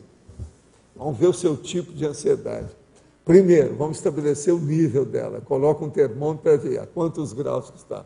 Aí você vai ver, está 1.600 graus Celsius. Então vamos dar um jeito de abaixar isso aí para ficar na base de 20 graus. Vai dar um problema. Então é preciso ver por quê. Né? Primeiro é colocar um termômetro e saber. Né? Ansiedade. Letra A. A enumerologia. Eu queria entender aquela questão da despreocupação. O desleixo, o desinteresse, a imprudência, a negligência, a despreocupação, a leviandade e a irresponsabilidade. Você entendeu ou preciso explicar? Queria aprofundar mais a relação da despreocupação com a ansiedade, porque, de certa maneira, não, até parece... Lá pelas tantas a pessoa sabe que ela é assim. Não, eu sou assim, não vou mudar. Então ela joga a toalha e desistiu de si mesma. Esse relaxamento é um suicídio lento. Isso é que eu chamo de suicídio lento. É um autocídio vagaroso, câmara lenta. Entende? É um suicídio. Uma pessoa dessa, quase sempre, ela vai morrer mais cedo. Ela morre prematuramente. Ela podia durar mais, mas às vezes ela não quer. Já teve pessoa que chegou para mim, que está com tanta ansiedade, e falou assim, vem cá, você tem ansiedade para dessomar? É isso?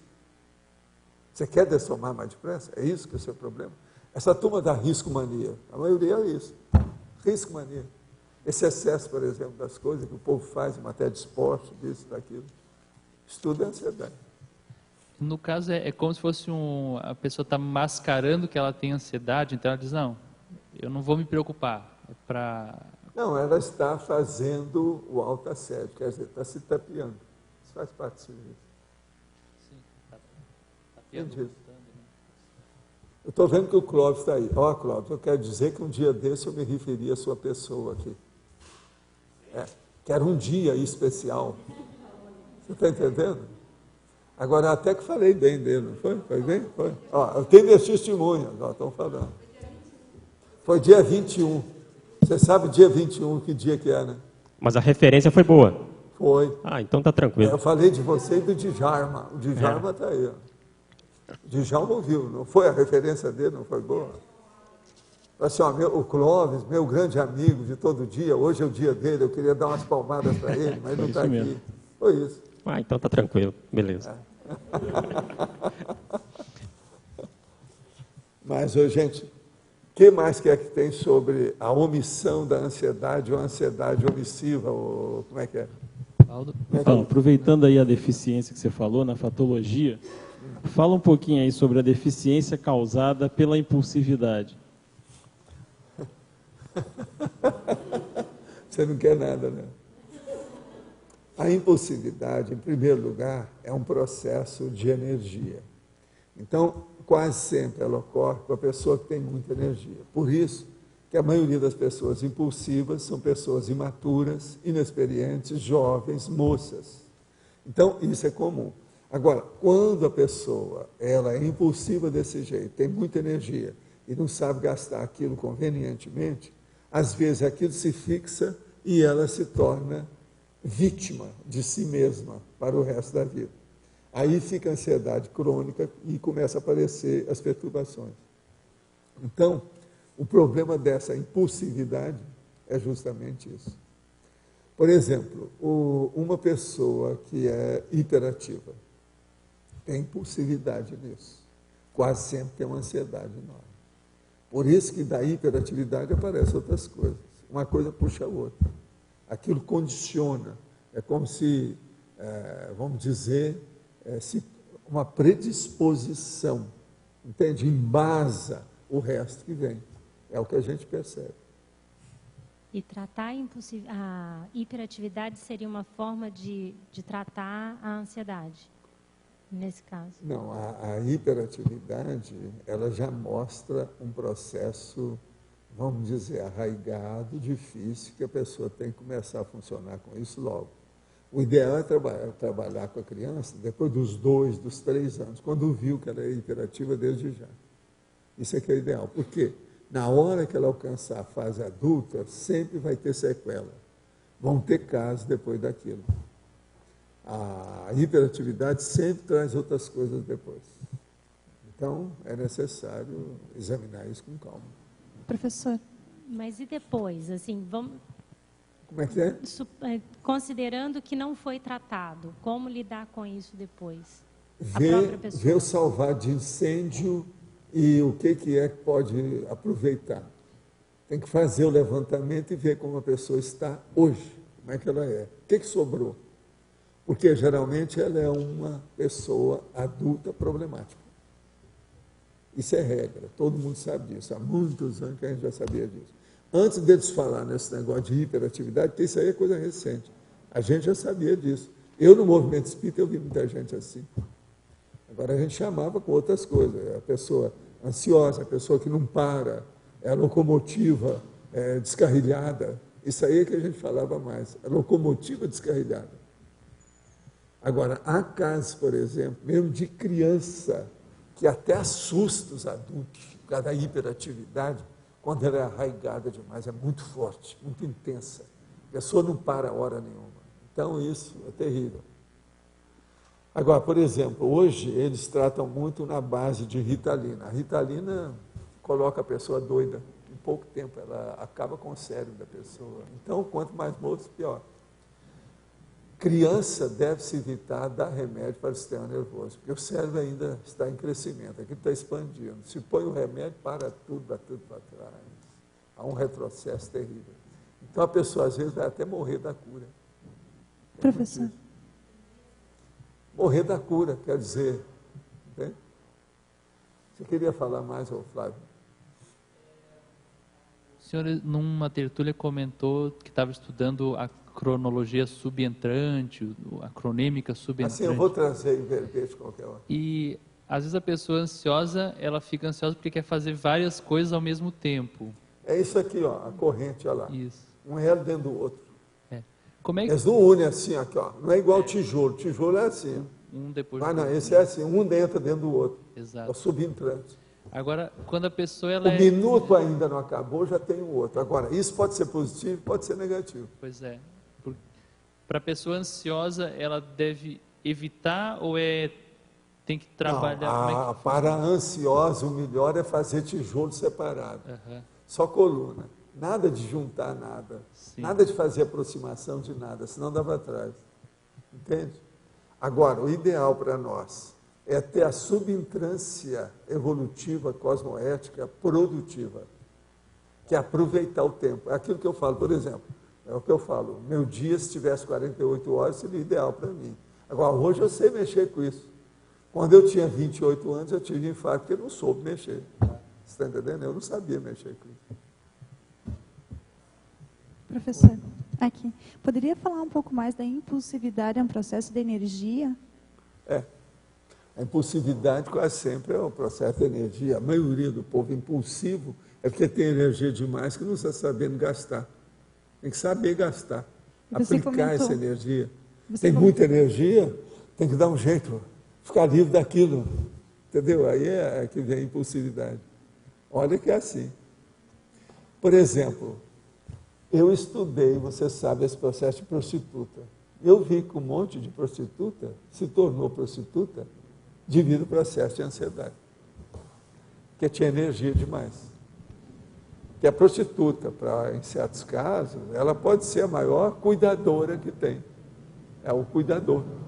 Ela é uma cuidadora da história. Agora, isso é terrível. Eu mesmo comecei a examinar isso para chegar, quando eu cheguei à conclusão, eu fiquei pasmo de ver certos casos, bem óbvios. Você está entendendo? O problema daquela ansiedade da pessoa, a energia demais que ela tinha. Você comentou aqui, as pessoas são imaturas, inexperientes, jovens e moças. Então, é uma predominância mais nas mulheres, com muita energia, e daí acaba... Agora, a mulher, ela quase sempre ela se deforma no período teenager, e daquelas bases lá que tem, ó, observa lá que tem tudo sobre o processo da adolescência. Olha lá, olha as fases da adolescência como é que são. Pré-adolescência e pós-adolescência. Ali quase sempre começa a ter ansiedade. A ansiedade, então, a pessoa descarrega na comida. Ela comendo, ela se acalma. A comida, no caso, é igual cigarro, é igual tóxico, é igual cocaína, entende? É a mesma coisa. Alguns, por exemplo, não é só a comida, às vezes é um refrigerante, uma coisa qualquer coisa fica tomando. Então, daqui a pouco, a mulher começa a ficar deformada. Por quê? Se entrar no chocolate, ela se deforma, num ano, ela está toda alterada. Agora, nesse período de teenager, de adolescência, que o corpo está se formando, se deforma, começa a vir tudo quanto é. Aqueles negócios que tem, é um processo de automobilismo, pneu, para-choques, etc. Aquele negócio que tem, né? Problema de automobilismo, entendendo? Aí começa a vir tudo, é um problema. Esse processo de ter muita energia, eu percebo que são períodos, assim, tem um momento que parece que acumula muita energia, e daí tem que fazer alguma coisa com esse acúmulo de energia. Caso isso é desse proporcional. É que a gente fala com a pessoa, para ela começar a ter mais a leitura, entende? Mais séria de alguma coisa, para ela se acalmar, para ponderar, ela ter mais reflexão, que é o jeito para ver se melhora o problema do corpo. Agora, veja, quase sempre essas pessoas que são assim, é porque ela não está se dando bem com o corpo que ela tem. Entendeu? Tem alguma coisa que ela não está satisfeita, que é um erro. A gente tem que ficar satisfeito com o corpo e dar um jeito de se adaptar com o corpo, para ele funcionar melhor. Então, o senhor está falando que em momentos que o corpo fica com excesso de energia, aquilo interferindo é porque não está se adaptando ao próprio corpo? Esse momento de excesso de energia? Pois é, não, o excesso de energia já vem, né? Está ali. Então, a pessoa não sabe aplicar aquilo. Por exemplo, num caso, aí às vezes é muito importante a pessoa praticar um esporte, outra hora andar na esteira, fazer caminhada, alguma coisa nesse sentido, entende? Isso seria um aporte do próprio soma? Esse excesso de energia? Pois é, não, às vezes é a inadaptação da pessoa que ele soma. O problema todo é esse. Agora, é uma pena. Eu, por exemplo, às vezes, dava para socorrer nas minhas coisas, porque eu vi isso muito cedo. Então, você, às vezes, via numa família e chamava, ó, fulano precisa disso. Falava com os pais, eles tomavam atitude. Para socorrer enquanto pode. Porque se passar, por exemplo, chegar lá pelos 28, 30 anos, a pessoa é muito mais difícil de renovar. Mesmo com as plásticas que hoje tem, igual aquela mulher que já fez 42 plásticas, ainda não. Sempre vai ter problema, porque fazer plástica, se ela é maior, vai sempre criar problema, porque a pessoa vai passar por anestesia geral, isso tudo afeta a cabeça dela, o sistema nervoso. Uma pessoa que fez 42 cirurgias, mesmo que foi plástica, reparadora ou estética, ela tem alteração nos órgãos e sistemas dela. É muita intoxicação, 42 cirurgias, muita coisa. Professor. Essa pessoa nunca vai ser muito normal. Olha o caso do Michael Jackson, foi isso. Eu estava pensando que o excesso de energia seria um aporte, né, para poder estar fazendo assistência. E o senhor traz que pode ser uma inadaptação ao corpo. Não, mas o excesso de energia aí é a pessoa que está jovem. O jovem tem muita energia para gastar. Tem criança que tem 2 anos, ninguém aguenta ficar perto dela, que ela é hiperativa. A energia sai pelos poros. O negócio está aí, é na respiração. Uma loucura. Uma vez trouxeram um menino para eu ver lá no Instituto. Então eu mandei todo mundo embora. Lá, que estava lá na sala que eu fui atender. Não, vocês vão embora que não é bom vocês verem a criança que vai entrar aqui. Agora, a hora que entrou, comecei a mexer com a energia com a criança. Para ver como é que dava. Mas não é fácil. E a mãe junto, examinando o caso. Agora, a criança, um azougue, né, como eles chamam, né? É um negócio seguinte, é um motor e alta tensão de 220, né, com algum processo atômico. Uma loucura. Agora, eu dei as indicações todas lá, eu estava estudando, eu nem fiquei sabendo depois o que é que houve, porque depois de alguns anos eu nem fiquei sabendo o que deu. Mas a criança dava pena de ver a instabilidade do processo, a que nível que chegou, uma loucura. Eu sempre fui extremamente da ansiedade, e isso atrapalhava tudo o que eu fazia, nada saía certo. Comecei a fazer meditação, mas a meditação me deixava mais ansiosa, sai dela. A partir disso, pensei em abstrair pelo menos um pouco dos inúmeros pensamentos que chegavam se atropelando em minha mente, e os quais geravam muita ansiedade. Aí comecei a prestar mais atenção em minha respiração, por alguns minutos. Isso eliminou por completo a ansiedade. Sim. Agora, ó, a respiração às vezes ajuda, mas a pessoa precisa de ver, porque tem gente que às vezes já tem uma hipertensão, que ela vai começar a ver a respiração, ela começa a ver o coração batendo. Isso aí às vezes piora, em vez de ajudar, tem que ver. No seu caso, tudo indica que você tem a circulação boa, por isso você saiu bem. Meus parabéns. Morei na Nova Zelândia por 3 anos e já viajei para outros países. Pude experimentar uma forma de viver de um modo mais livre. Pude então concluir que sofremos ansiedade de acordo com a mesologia em que vivemos. Sim. Qual é a sua opinião em relação a isso? Não, é tudo verdade. O problema aonde a pessoa está, a situação que tem, às vezes as comparações com o povo na vida doméstica da pessoa, tudo cria ansiedade. Agora, o ambiente também, às vezes, um lugar de muito movimento. Uma pessoa, por exemplo, trabalha na fábrica, com muito barulho, isso aí é problemático. Valdo, eu não entendi como é que a inadaptação ao soma gera excesso de energia. Como é que é? Eu não entendi como é que a inadaptação ao soma gera excesso de energia. O como é que problema funciona é o seguinte, o que é o soma? O soma é uma soma de energia, tá certo? Essa vida humana é energética. Você, por exemplo, você vem com uma carga de energia que você tem que distribuir. Você tem que usar isso. Agora, veja, a criança, por exemplo, o que é que eles fazem? Por que é que as mães e os pais gostam que a criança vá para a escola? Porque eles não estão aguentando mais segurar a criança de vida e energia. Então, toda mãe fala, meu filho tem muita energia. Essa é a conversa universal, isso aí. Então, veja, essa energia, então, ela tem que ser alocada, aplicada, empregada de alguma maneira positiva. Então, a primeira coisa, tem que ver qual o temperamento daquela criança e ver o que gosta. Pegar o ponto que afeta ela, a tendência que ela tem. E ali, para acalmar a pessoa, pouco a pouco, e ver como é que fica. Agora, se deixar, vai caminhar para a hiperatividade. A hiperatividade pode dar com o tempo, não só problema de atenção, mas pode dar dislexia, pode dar outras alterações, caminhar para uma comorbidade mais séria, caminhar para um processo, por exemplo, até psiquiátrico. Tudo isso pode. Por quê?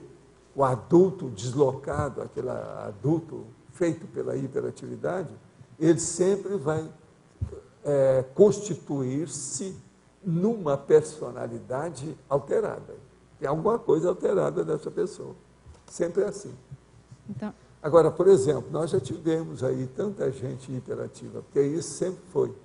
Uma vez, logo que nós fizemos o Instituto, eles perguntaram para mim, qual a doença que a gente tem que combater mais para equilibrar a conscienciologia? Eu falei assim, a hiperatividade. Uma das coisas que tem mais aqui. Até hoje ainda tem muita gente hiperativa aí. Então, assim, se pegasse uma criança e colocasse ela para aplicar corretamente a energia, ela não seria hiperativa. Uma das coisas sérias. A maioria das pessoas que tiveram algum quiprocó conosco e que viraram mini dissidentes, às vezes tinha hiperatividade, uma boa parte delas. É gente que andou brigando, que andou discutindo, que não engolia nada, que não levava desaforo para casa, milhões de coisas, tudo. Às vezes tinha hiperatividade, lá no fundo era aquilo, não parava a hora nenhuma. Outra coisa, às vezes são pessoas super trabalhosas, operosas, trabalham muito. Mas muitas também trabalham riscando a água, não adianta nada, roda e não faz nada. Entende? Então, isso tudo tem que ser visto. Né? É o problema da atividade de vida e energia que está mal aplicada. Porque, assim, só para esclarecer mais um pouquinho, se a criança hiperativa ela tivesse essa orientação de aplicar a energia corretamente, então ela resolveria o problema de hiperatividade. Não, tem que começar. É os 2 até os 7 anos. Agora, assim, se não consertar até os 7, pode esperar que vai ser um adulto problemático. E assim, tem crianças que não são hiperativas, e as que são hiperativas são por causa dessa inadaptação mas hoje eles já estão estudando muito, os diagnósticos já estão muito mais apurados, mais corretos. É mais fácil de ver uma pessoa que é hiperativa. Não está tão difícil assim, não. É mais fácil. Sim, é porque tem crianças que não precisam, digamos, dessa ajuda. Elas não são hiperativas, elas estão aplicando corretamente por conta própria, ajuda mais correta. Não, tem muito diagnóstico também errado, né? Se contratando de uma coisa, sendo que a pessoa tem outra. Tem tudo disso. Né? Essas coisas todas existem. Por isso que é bom se ouvir a segunda opinião, a terceira opinião, a quarta opinião. Por que não? Isso existe. Esse cuidado que você muitas vezes fala com a euforia tem relação com esse processo da hiperatividade? Fala um pouquinho sobre isso. O que é, por exemplo, a hiperatividade na questão da bipolaridade é um caminho, né? Aquilo ali é um passo, está assim pertinho uma da outra. Agora, uma pessoa que tem muita excitement, aquele negócio americano, que ela é super eletrizante, é do thrilling, é do show, do movimento, da atividade, filme de ação. A vida dela é um filme de ação permanente. Essa pessoa, ela está praticamente no caminho da hiperexcitabilidade, da fase maníaca, da bipolaridade. Agora, uma pessoa dessa, se ela entra e fica com excessiva lá pela santa, ela pode ter um surto de excitação. Quando tem esse surto, quase sempre vem o contrário. Então, ela entra em depressão depois. Então, essas coisas todas a gente vê. Uma pessoa hiperativa fica excitada, depois entra em depressão. Aí, vamos dizer, fica bem claro, evidente o processo da bipolaridade. Você vai examinar na família, tem um monte de casos daquilo, há um processo genético, um problema disso e tal. Isso é muito comum, né? Valdo, você podia falar, Valdo, aqui, você podia falar sobre a subintrância evolutiva cosmoética. Você citou e aí depois você parou de falar sobre isso. Não, porque eu vou trazer aí o verbete qualquer hora. Eu escrevi já, eu tenho um verbete sobre isso.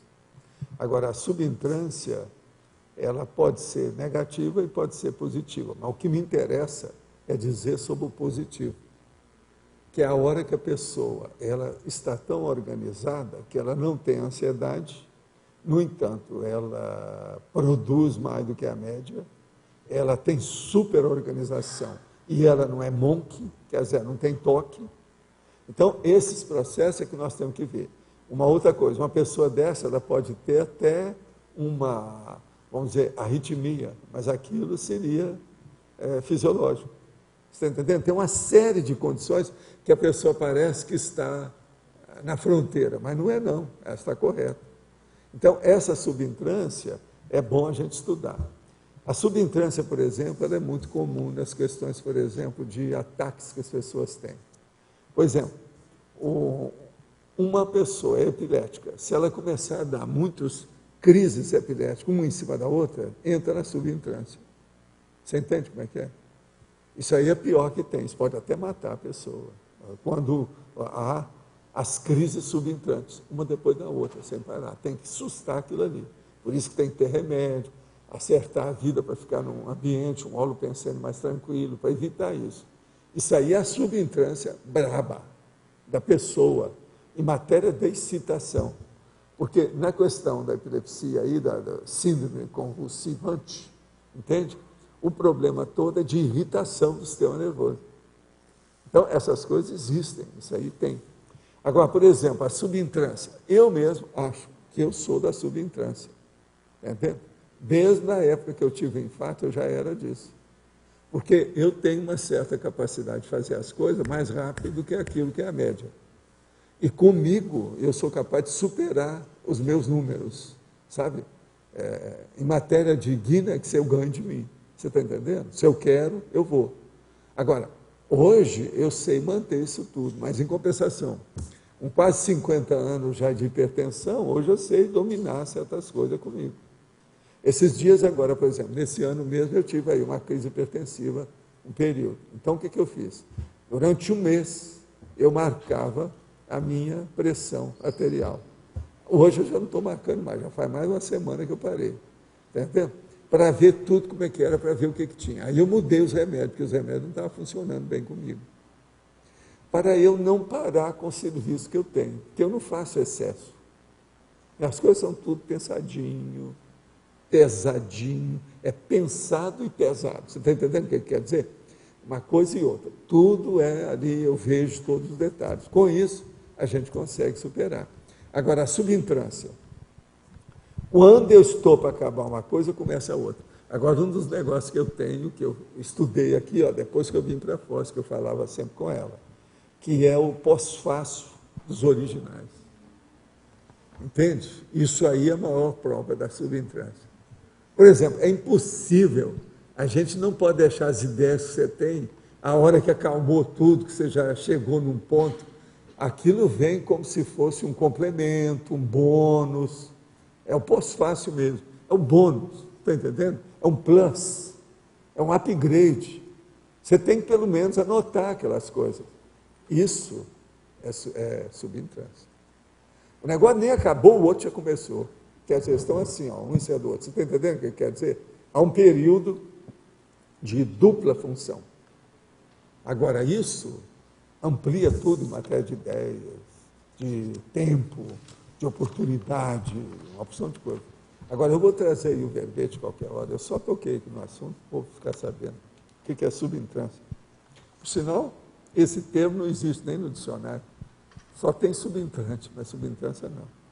Então, eu estou relacionando, qualquer hora eu vou te dar uma série para você mandar lá para a turma, para eles colocar no ar. Estivemos ontem tentando conhecer e ajudar a Escola Floresta Encantada um ótimo laboratório de estudo e de interassistência que trata de sistema de inclusão de hiperativos, jovens com síndrome de Asperger e crianças normais. Poderia correlacionar a síndrome de Asperger com o tema do ansiosismo? Sim, essas coisas tem. Isso é uma boa. Essa escola eu já vi falar nela. Tem gente que fala muito bem dela aí. Vale a pena ver isso, sim. Agora, isso aí tem relação. Pode olhar. E agora os nossos comerciais, por favor. Obrigado. As pontuações da tertúlia de hoje: 103 assinaturas no livro de presença, 24 perguntas presenciais, 21 perguntas respondidas online, 16 votos online. Teremos recados da Viviane, pela OIC, Will, Web Conference, Apex, Tânia, pelos laboratórios de dinâmica do CEEC, a Nerli, primeiro encontro da paz, e a Thelma, o laboratório acoplamentário. Temos 18 verbetes para a eleição de hoje. Anticonscienciologista. Assunto mateológico. Autoconvicção. Autoherança parapsíquica. Autoproexis parapsíquica. Balanço pré-evoluciólogo. Bem. Benemerência. Benignidade, besteirol, bestialidade, candidatura evolutiva, consciência títere, despertamento parapsíquico precoce, despertez, eustresse, homeostase geral, impessoalização. Boa tarde. Eu convido a todos vocês para um evento que vai ocorrer, pessoal, junto da segunda Semana da Saúde, quando vai ser a inauguração do campus OIC. O evento é o 3º simpósio de autoconsciência terapia, onde no dia 11 de outubro ocorrerão diversas atividades ao longo de todo o dia 11, que é um domingo, lá no campus da OIC. Vai contar, então, com uma conferência, 2 mesas de debate e, ao final do dia, 2 horas de campo bioenergético com o EPICOM Alcir Alves. Quem tiver interesse, pode ligar lá na OIC, né, 045 3025 14 04, ou entrar no site da OIC, www.oic.org.br. O preço desse evento é R$ 50 e a renda vai ser revertida para a inauguração do campus OIC. Ok? Obrigada. A Apex gostaria de convidar hoje para a conferência online. Daqui a 1 hora, começa às 15h30. Vai ser uma entrevista com o professor Hernando Leite. O tema é inteligência financeira e o site é www.apexinternacional.org. É uma atividade gratuita e estão todos convidados. Olá, boa tarde. Estou convidando, daqui a 15 minutos, início de mais uma apresentação de pesquisa da dinâmica de terça-feira à tarde. Vai acontecer na sala da Reaprendência, das 15 às 17 horas, e as pesquisadoras que vão apresentar seus trabalhos serão a professora Neida Cardoso e a professora Ivone Cubarem. Muito obrigada pela atenção. Quero convidar a todos para participarem do primeiro encontro da paz, que vai ser realizado pelo IPC, através do Centro Educacional de Autopesquisa do Rio de Janeiro. Ele vai ser no campus em Saquarema. Vai ser de 10 a 12 de outubro. Então, vão ter várias pesquisas, várias conferências em torno da temática paz. O objetivo é reunir voluntários e alunos dos cursos de entrada na Conscienciologia para debaterem a temática da paz. E, principalmente, o slogan da campanha, que é: a paz é uma responsabilidade íntima. Tá? Então, estão todos convidados. Mais informações no site do IPC, www.ipc.org. Obrigada. Convidamos a todos a participarem do próximo acoplamentário, que vai acontecer de 16 a 18 de outubro, aqui no CAEC, com a temática Interassistenciologia. Os EPICOM serão o professor Leonardo Firmato e Félix Wong. Para os teletertulianos interessados, é um curso sem pré-requisito, e para maiores informações é só ligar no telefone 45 3525 2652. Obrigada. Para amanhã foi eleito o verbete Alterança Parapsíquica, com 7 votos. Obrigado, uma boa tarde a todos.